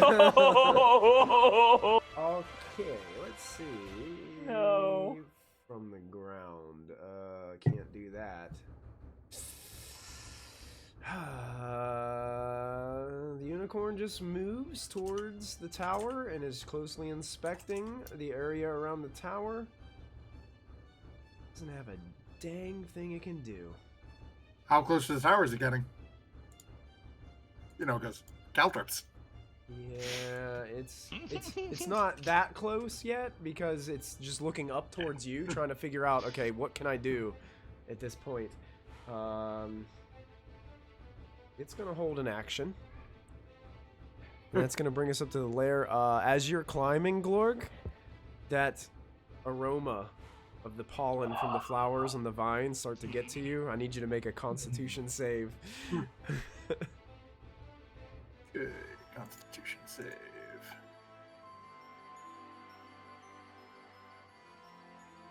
Oh, you There we go. start to try to you start to sneeze and you just pinch your nose and you take a deep breath out, exhale, and nothing seems to affect you. Flowers. Um, Makes better. Nobody likes plants. the elves are gonna fire at you with disadvantage, and I'm gonna give you +2 to your AC. Oh, okay. So a 23. That'll hit. Jesus. Oh And the no. second one is a 17. And that'll hit. Oh gosh, Oh, both Even arrows. no. with the +2 AC. Oh, 10, Even with the +2. 10 for one and 5 for the other. As 2 arrows shoot Glurg. into your shoulder. Is he still standing? Are you still up? I'm still up and on the wall. Thank God for healing, right? Yeah. Oh my god. Because falling, that would be All of an it. auto fail. Yeah. I'd go into death saves, hit the ground, take damage, auto fail. Auto fail, yeah. Woo! It's getting squirrely over spicy. here. We're getting spicy, everybody. Dagmar, I as live in There's this the- tower now. The elves are hearing nothing but the foulest curses they have heard in their own tongue. Oh. okay, so here's Dagmar is gonna just action dash, so he gets 100 feet closer. So if he does one more of those, we'll be within the 120 foot range of your firing power, Glock. Okay. Okay. Do I need to make a check to stay on this dashing elk? I'm gonna say no for this. Okay. For this circumstance, you guys are just kind of holding on to each other, holding on to the elk's massive a set of antlers, and just charging ahead. Okay. I am going to, if it's okay, I would like to use my healing potion. Yes, you can do that. Yeah, don't forget. Oh, Shrugs, you would have also had these healing potions as well. Dope. Oh, I have healing potions? Matthew, did I give you guys 2 regular healing potions at the start of the last game? Or was it just 1? I'm looking. I currently only had 1. Okay. I I think have we 0 did. now. We each have 1 or something. I think you Yeah, 'cause each had I- 1, yeah. So, Shrugs, you do have a Sweet. regular healing potion at your disposal. Okay. All right. I am back up to not an immediate threat of death. Okay. I'm would gonna think that. let off a flamethrower burst as like an intimidation tactic, Okay. Yeah. Okay. just as a bonus action. Okay, actually, with that, oh, nice roll on that potion too. You fire off this, and you do seem to catch the attention of the unicorn ahead at the tower as it looks over this massive plume of fire that just zips out of the front of this charging elk with 2 goblins attached to it. Krug, anything you would like to do on your turn as you're riding on the back of your friend Dagmar as an elk? Yes. I would like to pull out one of my javelins and ready an action that if any foe comes within 120 feet of me, I'm going to throw my javelin at it. Excellent. Outstanding. Readying a javelin throw. Perfect. Yeah. Shrugs. You're still in the room. Yes. In this tower. Okay. Very quietly, Shrugs is going to pull out the staff of insects, of swarming insects. Okay. Making sure that he is hidden. He is going to allow his concentration to drop Okay. on his invisibility. And he is going to cast Insect Plague centered just outside the window so that he is not in it, but the elves very much are. Oh boy. Insect plague. So this is going to consume 5 charges from your staff. Yep. 5 of 10. And they're centered So- oh my gosh. What So, what I need- what insects? It says in the spell locust, but I'm going to let you flare it any way that you would like. Because I love that. Is it bees? Is it fleas? Oh my gosh. Is it mini goats? I mean, Horseflies. yes, it's horseflies because those fuckers. Actually, no, it's sandflies. Those things are the worst because they're tiny. Their bites And hurt. they hurt. They hurt bad. And they last forever. Okay, so according to what I have here, they have to make a Constitution saving throw or take 4d10 piercing damage on a failed save. And on half a as much. successful save, they take half as much. Yes. Jesus. Constitution save for the male, a 17. Is that going to succeed? Hold on. Saving. It's Staff is probably like a 15 or so. using your spell save DC. It says your spell My spell save DC? Yeah. Okay, what's my spell save DC? That's a good question. Probably about a Probably 14 or 12 I think or it's like 19. 14. Yeah. 12. 12. Yeah, so he makes the save. The female He takes 10 damage. fails the save. She takes 20 damage. So as all these flies are just, you see a cloud of flies just emerge around the top of this tower. To you guys, Glock and Krug, it just looks like this black cloud just appears up there at the top. Klorg, you can hear the buzzing. And you hear screams of terror and pain from above. And then you see as 2 people just fall from the balcony. Slow motion, like swimming, as all these flies are just crawling all over them. And they slam into the ground at the base of the tower and are completely motionless. I feel like Glorg is upset that his meat just went downstairs. No, it just got tenderized because they landed on a bag worth of cauldrons. Yeah, they land on the couches. Oh! Nice. What is this? Hey, what was the most So from behind, I just see them like topple forward. Yep, they just disappear off the balcony, and you just see this cloud of bugs like just flapping all, buzzing all around in front of you. Well, That's one way to do that. Anything else you'd like to do with your turn? This is my tower now. I'm gonna lay on the bed. You go lay in the bed. It's like- Shrugs gets comfortable with that sound of just hundreds and hundreds of buzzing sandflies zipping outside the window. Glorg, you're up. So, looking up at this now swarming black cloud and realizing Don't want to. can't go up there.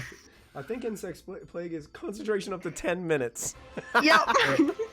6 So- rounds. Well, These if the unicorn vines gets that up I'm there. climbing up, the vines where I am, are these? You said these vines are a little thicker. Oh yeah, the higher you go, the thicker they get towards the base of the. So- Can I like gymnast hang on these? Like basically stick my legs into it and hang upside down backwards Like a so I can see the unicorn? You could. I'm still probably going to give you disadvantage on any attacks made upside down. No worries. At least I need 2 free hands. Okay, yeah, you got it. Oh boy, what are we doing? So, hanging upside down, looking back, and just looking at the unicorn, which is still fairly close, right? He didn't go charging over. Yeah, he's pretty close to the tower. I would say he's probably like 15 feet away from the base of the tower.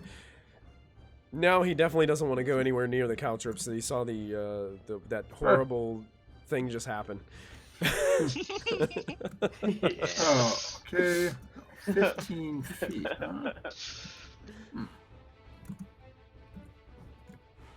Oh, I'm going to pull my spear out, and then just 2 hands and throw my spear down at the unicorn. What's the spear's range? 20 feet.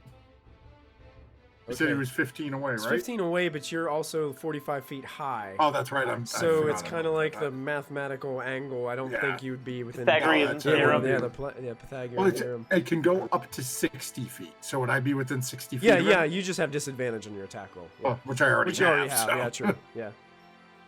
Ultra disadvantage. Ultra disadvantage, yeah. Double disadvantage. That's 12. A 12 for 0 damage. For 0 damage? How to get 0 damage? Because it's a 1 minus 1. It goes by your strength modifier. I'm gonna say you do 1 point of damage.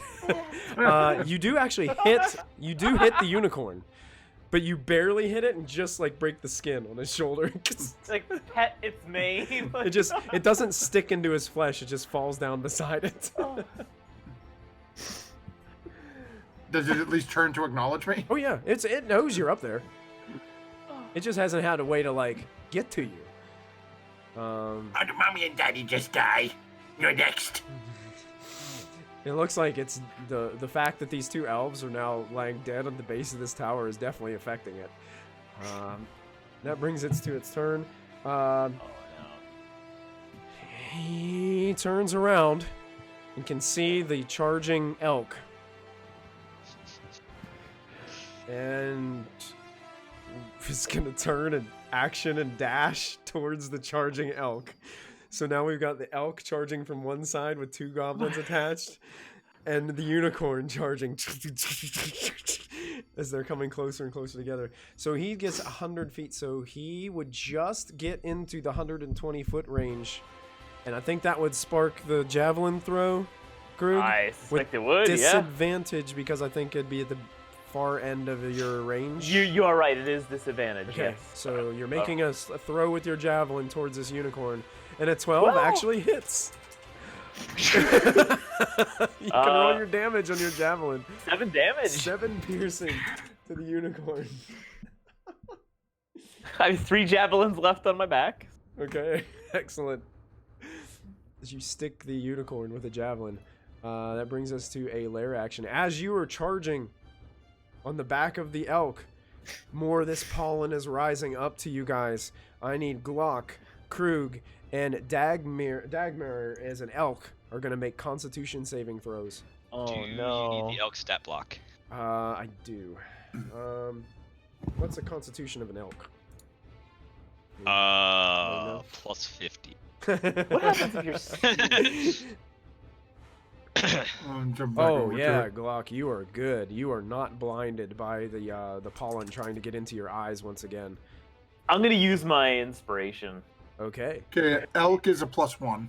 Okay, so the elk is now blind. Okay, this is fine. It's gonna go well. Krug, you use your inspiration to get advantage, Yeah. so you are not blind. You're able to block all this pollen from getting into your eyes and burning them and causing them to water. But now, unfortunately, the elk is blind. The elves are both dead. That brings us to the elk, who's going to continue to run blindly forward. 100 more feet. You guys are within 20 feet of the unicorn at the end of its turn. And the elk is going to go ahead and try to get unblinded. And is still blind. Nice, nice. So cannot see anything and just running straight ahead. Glock, you're up. You can see the unicorn charging ahead towards you guys. It's starting to lower its head down, horn pointed directly towards you guys.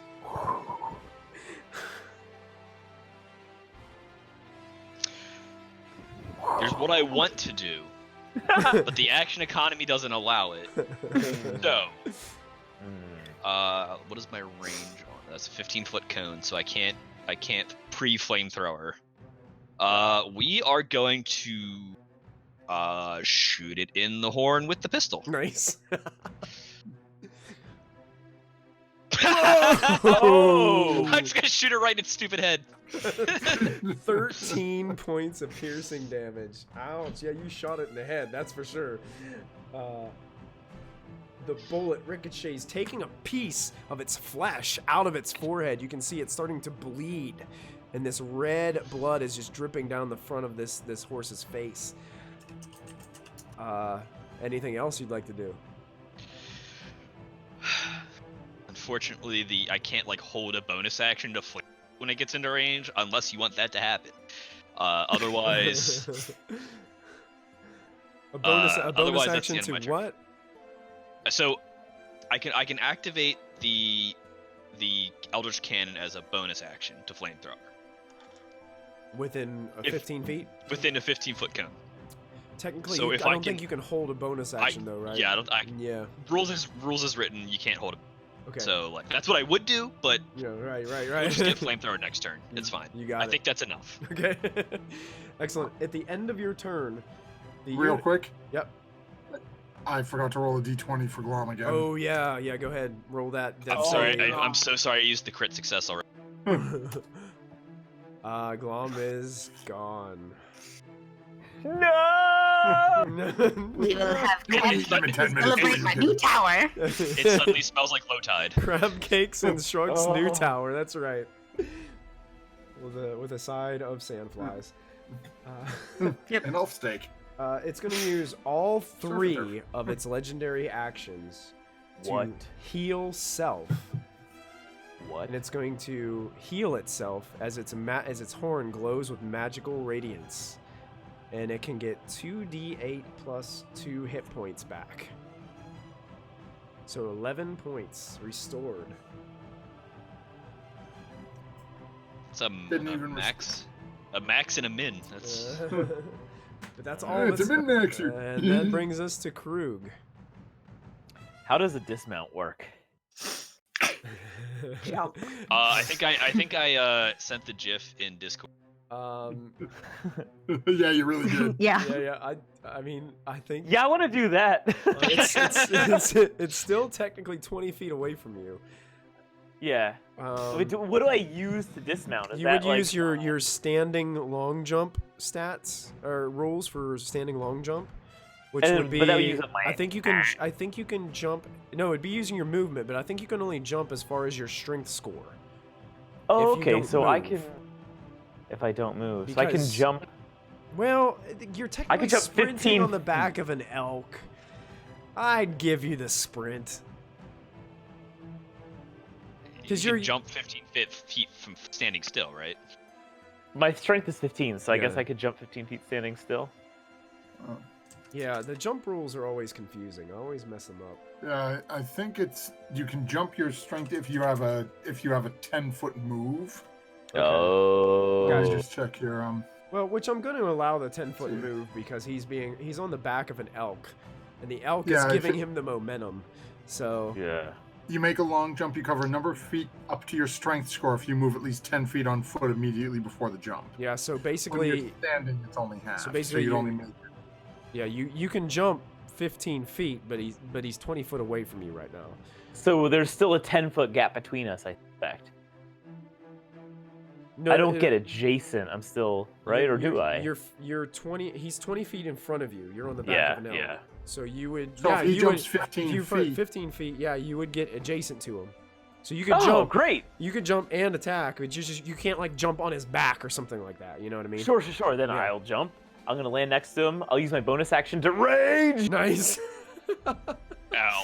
which is my last rage. Last And rage. then and then I'll just like do the rapier jump in here All right. while raging, and Thrusting we'll see ahead how with the rapier as you land on the ground. And I'm reckless. You do like a barrel roll across the ground and like pierce up Yeah. with your rapier. Does a 21 a hit? 21 hits. Roll damage. And raging and furying the small. Furying so the I will. small. Nice. 13. 13 damage. That Outstanding. just negated all of his healing. Oh. As you drive the rapier, you hear the unicorn squeal in pain as its hooves kind of rise up. At the end of your turn, oh, it can't. It used all of its legendary actions. Never mind. Oh, crap. That ends your turn, Krug, I believe. Yep. Shrugs, you are laying on a bed, Upon, hearing the upon buzzing hearing- sounds of flies. Meanwhile. Yeah.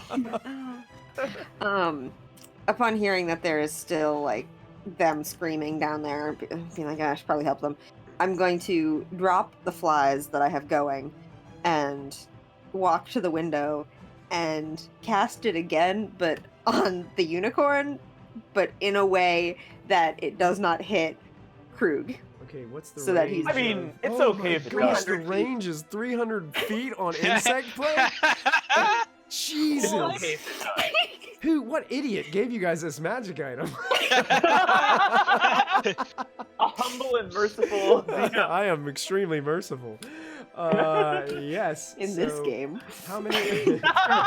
So that expends all of your charges on that staff. Yep, Okay. but it's Okay, perfect.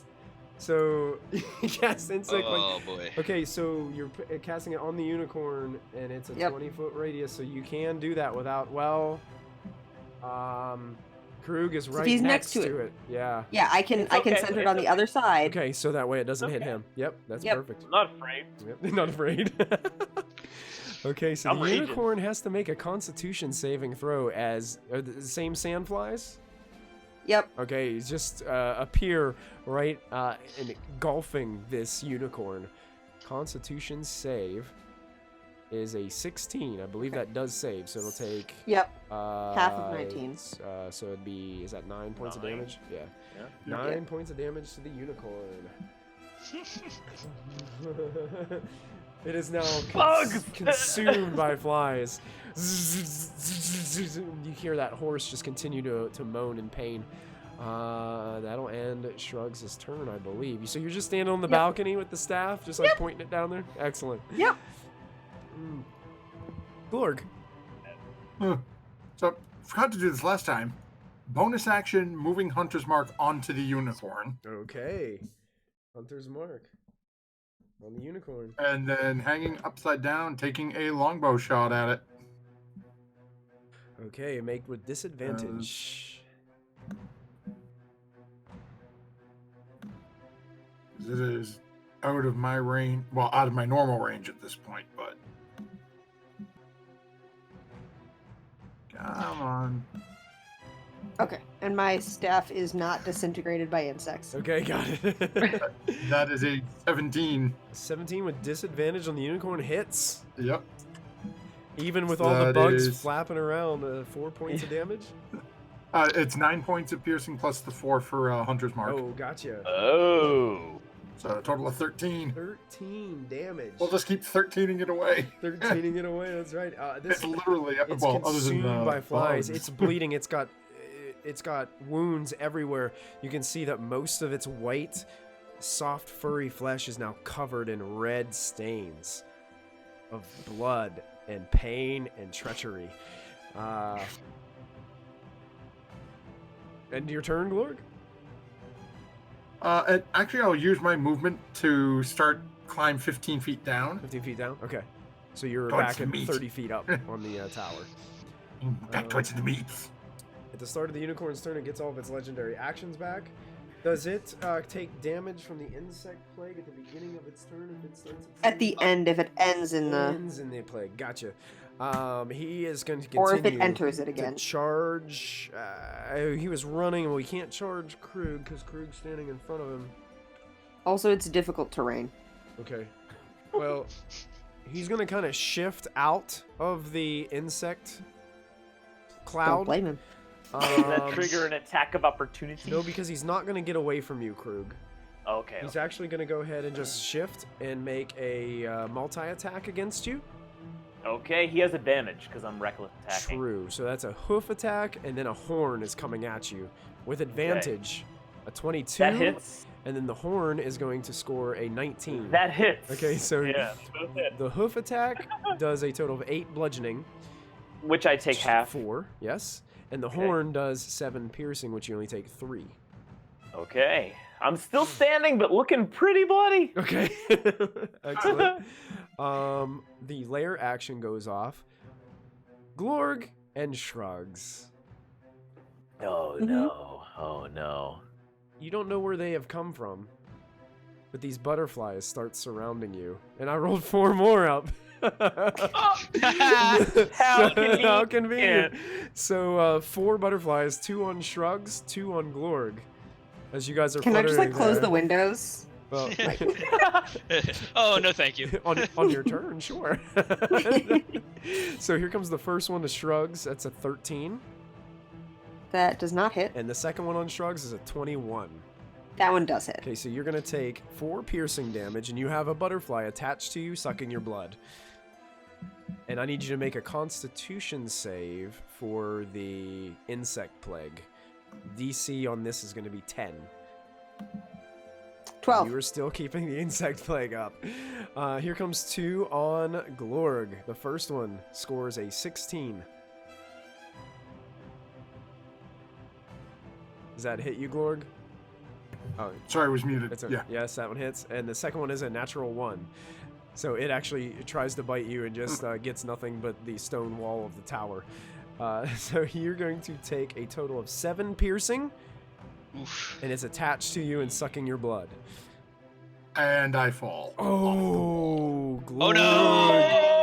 Oh no! falls 30 feet, and you're unconscious, so that's an auto... Well, that would be... It's an auto fail So you have on the an death save. auto fail on a death save. So when you hit Well, the it's, ground... now here's the question: is so I'm unconscious, I hit the ground, any hit counts as a crit. I think it's I think it's only a melee attack. Attack, yeah. So since you fell, it's just 1 death save. Okay, I Does he wasn't sure if it would crush count the as a melee. butterfly? But because here's I'm the like, great oh, news. It did 7 points of damage to the butterfly and crushes it underneath your body.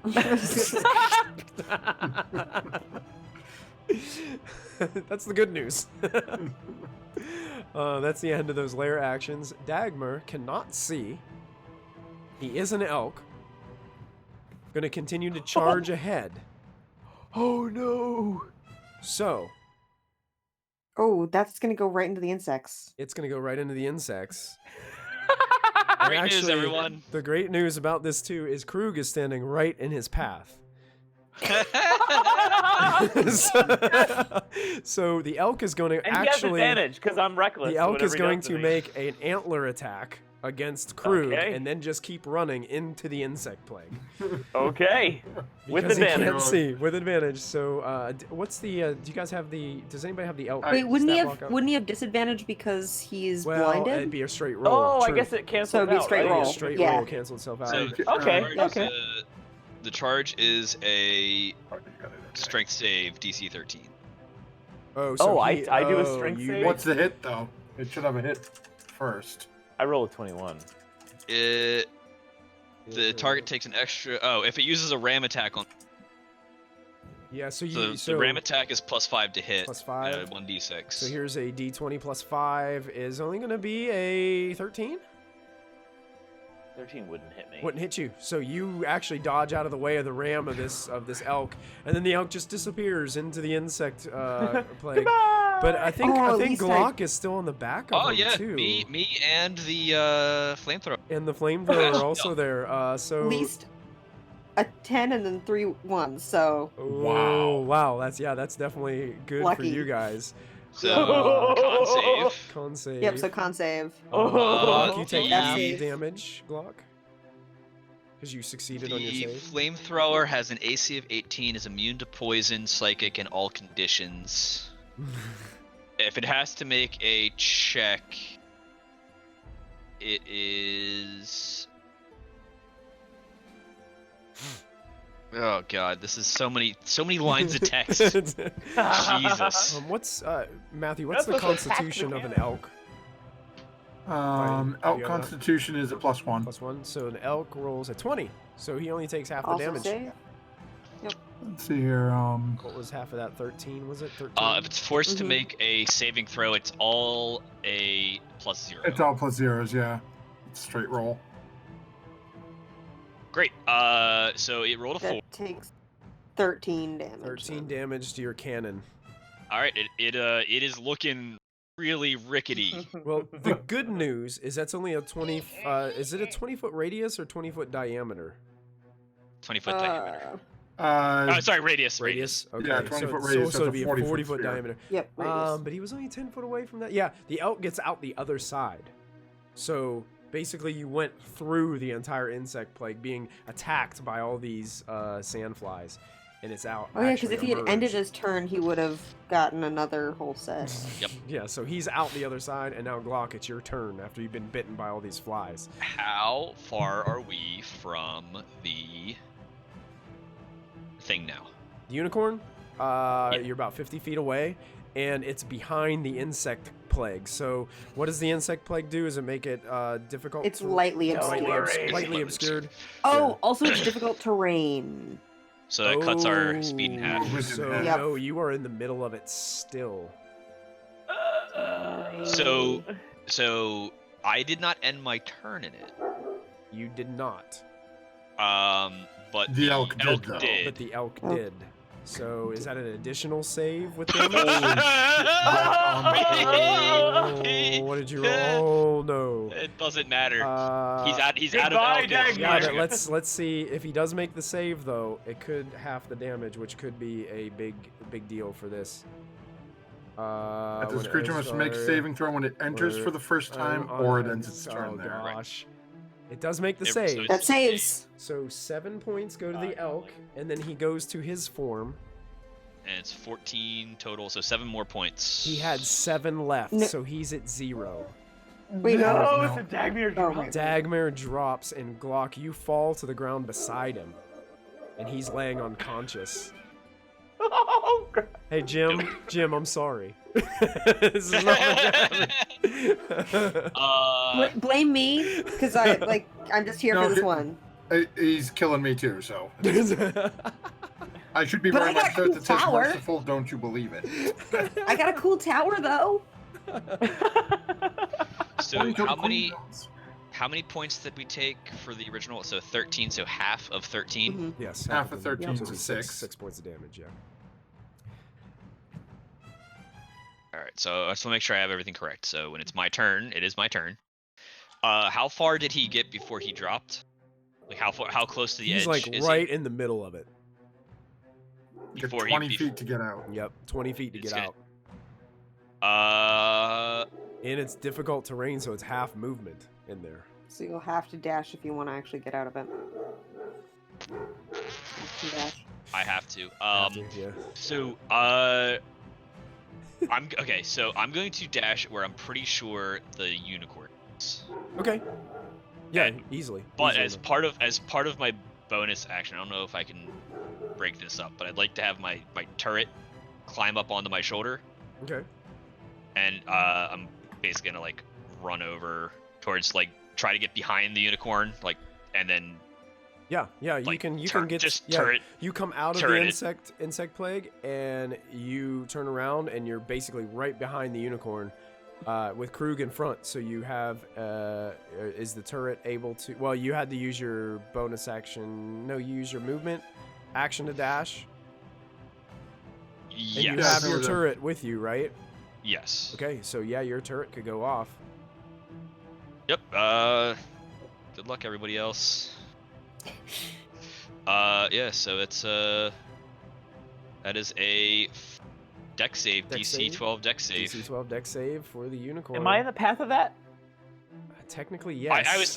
I mean, Okay. I was You trying can to get like advantage far because enough. of- I was trying to get like far enough back. Yeah, that, you like, could shift yourself a little bit. You wouldn't you wouldn't be flanking anymore, but you could definitely hit it to where the cone doesn't hit Grug if you Yeah, wanted to.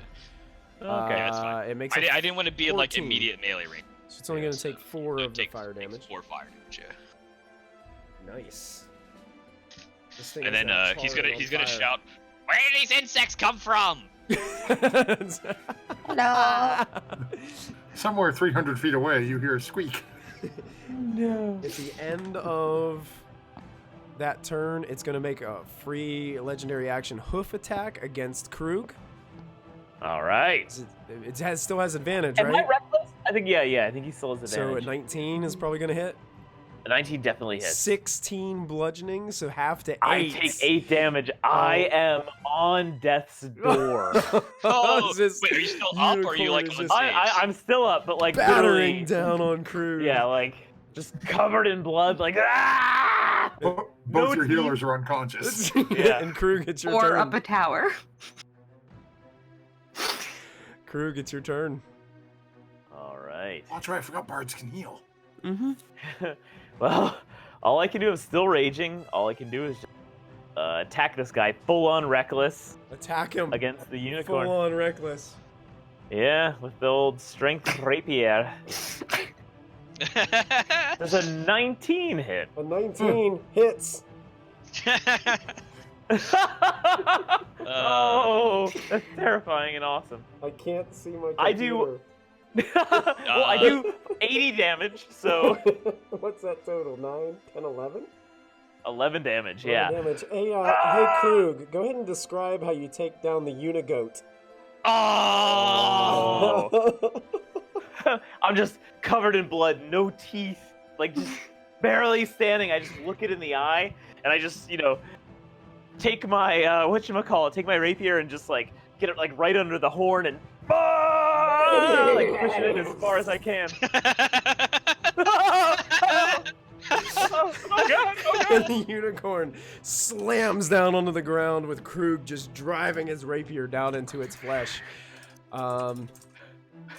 The butterflies have been fluttering around Shrugs and Glorg seem to just fly off into the distance and seem to dissipate. And you guys are out of initiative order. Oh, I pull out my sword and I lick it. real quick.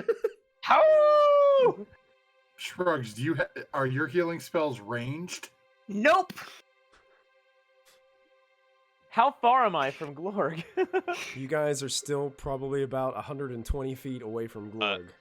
Are you still maintaining this swarm of insects Upon over the corpse of our friend?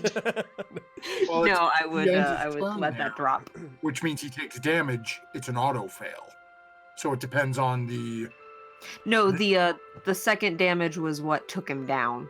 Right, but Um, if he ends his turn there... You guys would also know that Dagmar had a potion of healing too, which you Yeah. could basically just I expend also that, have one hanging on my belt. and that would be fine Yeah. for Dagmar. Yeah, Okay? no, I let the swarm drop before his next turn, so Okay, he's yeah, fine. Perfect. So, Yes. How long would it take Shrugs to get down to where I am? It How dep- long would it take us to get to Glorg? It depends 2 on. turns for us. It'd probably take 2 turns for you guys. It depends on how Shrugs would like to do it. Shrugs I mean, could I'm get not there in against it. 1 turn if Shrugs would like. You also might die. Yeah, I would like to stay alive. I have a spell slot left. If I catapult a healing potion at Glorg, will it heal him on impact? Is that how it works? I don't That's- think that's that's how that 100% works. not how it works. No, he would take 4d10 or 3d10 bludgeoning damage from the healing. Yeah, you would potion. take, it would shatter and probably kill him before it would heal him. It's basically Reverse 2 healing. rounds for the closest person to get to me. Yeah, I'm not gonna be able You're to make it making there. throws. You're making death Yeah. saves. Yeah, Alright, so You're gonna gotta have make to a couple death saves. stabilize. I am Happens. booking it toward Glorg. Okay. All right, I'm gonna try to heal Take, Dagmar get Dagmar. with his own potion, His potion? Okay. and Krug can go heal Glorg. And with I've his got my potion. potion Standard out. I've healing, got I it. think, is 2d4 plus 2. Is that correct? Yeah, Yes. 2d4 plus 2. Okay, go ahead and roll that for me, Glock, as you're healing him. Certain. I'm gonna First. see if his equipment shows a potion of healing on here. It does. I'm gonna go ahead and erase that Save. off of his 7 points. 7 points. He comes back to consciousness, looks battered and bruised, but is up and breathing now. The dagger has 1 been plus 1 saved. minus. 1 plus All 1 right. minus on the. How many more? Okay, no, that would be 2 turns, right? No, that's 1 turn. Okay, so the Oh, if second you turn. crit, you die. Or if you Krug crit is fail, you die. still running. Go ahead and make your other death save. With a potion in my hand. That's a success. That's 2 saves and 2 1 fail. saves. You get there, Krug. Ah! I know you're gonna smash his face. No. I grab him by the nose and I just like Jam the potion into his face.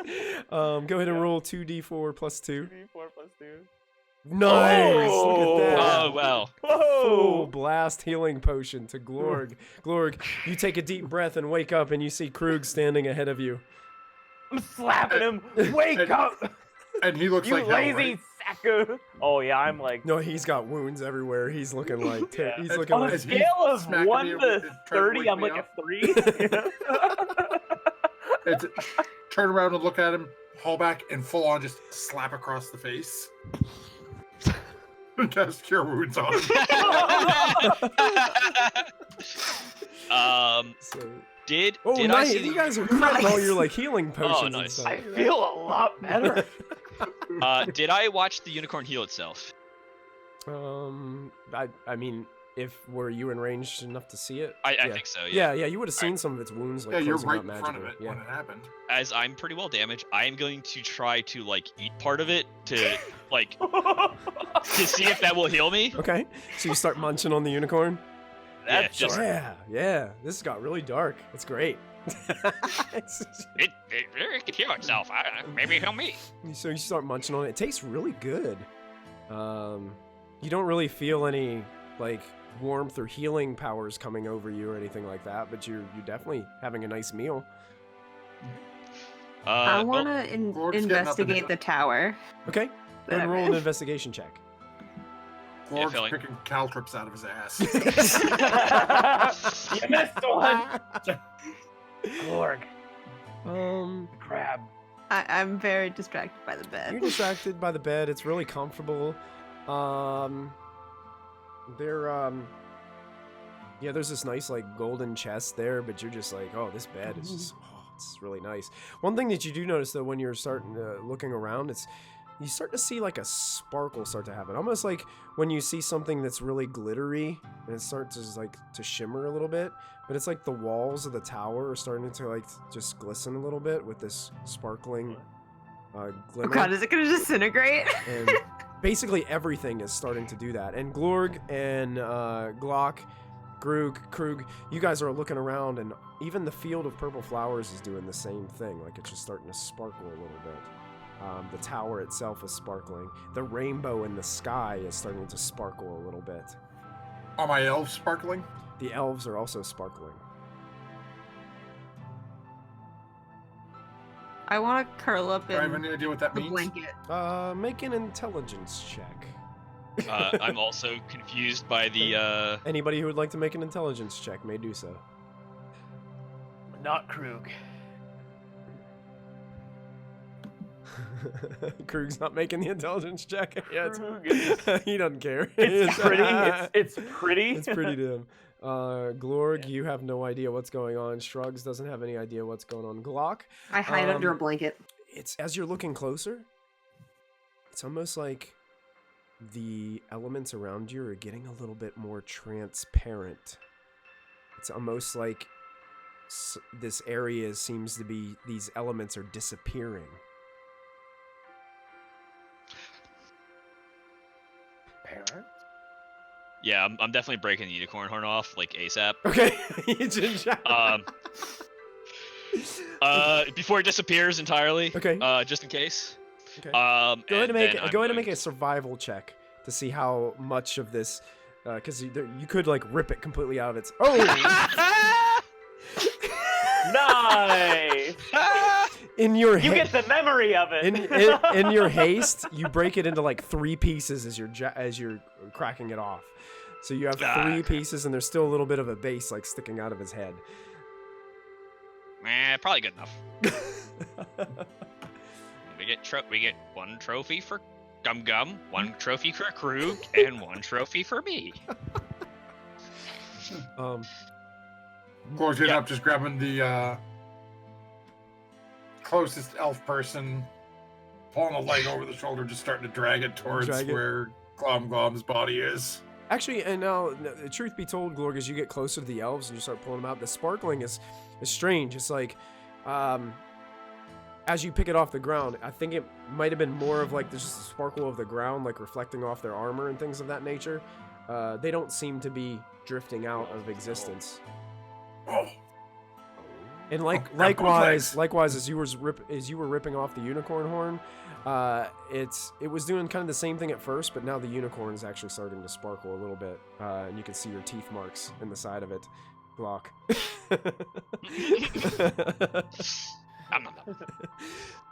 Shrugs, you're starting to notice that the floor beneath you is starting to get a little bit transparent.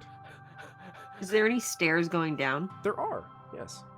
I'm going to take off down them. You climb down the stairs, you take down the stairs, and the stairs just end into a wall. How far down did I get? All the way to the bottom. Oh, okay. And the wall's just starting to get transparent Kool-Aid and man. sparkle. Kool-Aid man. And also, just so you know, as he wrapped himself in a blanket because he was kind of scared, and the blanket definitely came with him down the stairs, wrapped up. Glorg, make a perception check for me, Glorg. Oh, okay. Perception. Okay.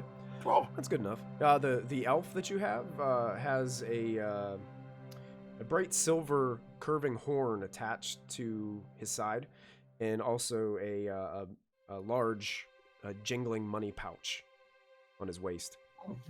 Taking both of those. Okay. Nice. Putting the money aside. Now everybody looking at picking up the horn. Oh, guess that's interesting. You blown the it? horn. Okay. Yep. Let me check something. It's a real horn quick. of summoned hostile wind elemental. Can you roll 2d4 for me, Matthew?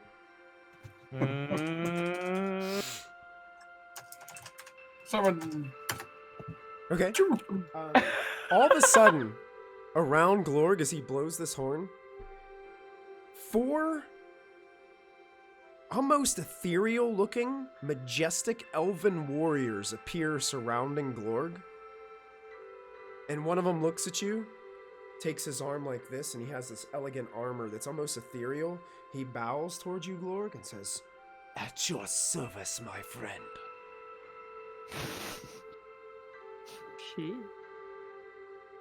And they get out weapons. And they're just standing there with you. Or what did you do? Learn it more.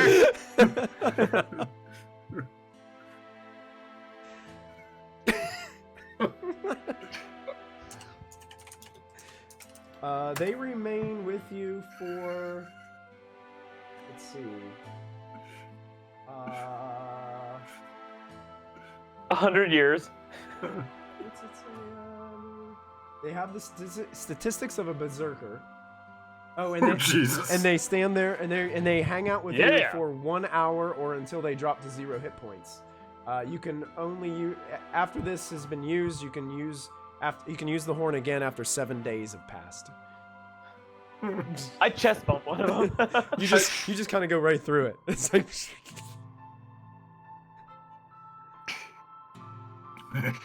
Can I I don't like investigate it. the wall I've hit What's that? to see if I can find a secret way out? Eventually, the whole tower just disappears, and you're standing Oh. there. Do I still have my blanket wrapped around me? That you stole from the bed? Yes. Nope, it's disappeared. Oh. Did the chest disappear too? The chest is Not that I know gone. about the chest. Yep, Huh. chest is gone. And you notice as you're looking around, all the purple flowers are gone. And you're just standing in a forest. All together. Beaten, No battered, big goat. bruised. Missing No teeth. blanket. And the tower is dissipated and is gone. Not another one. Clock only disappointed we didn't get to burn it down.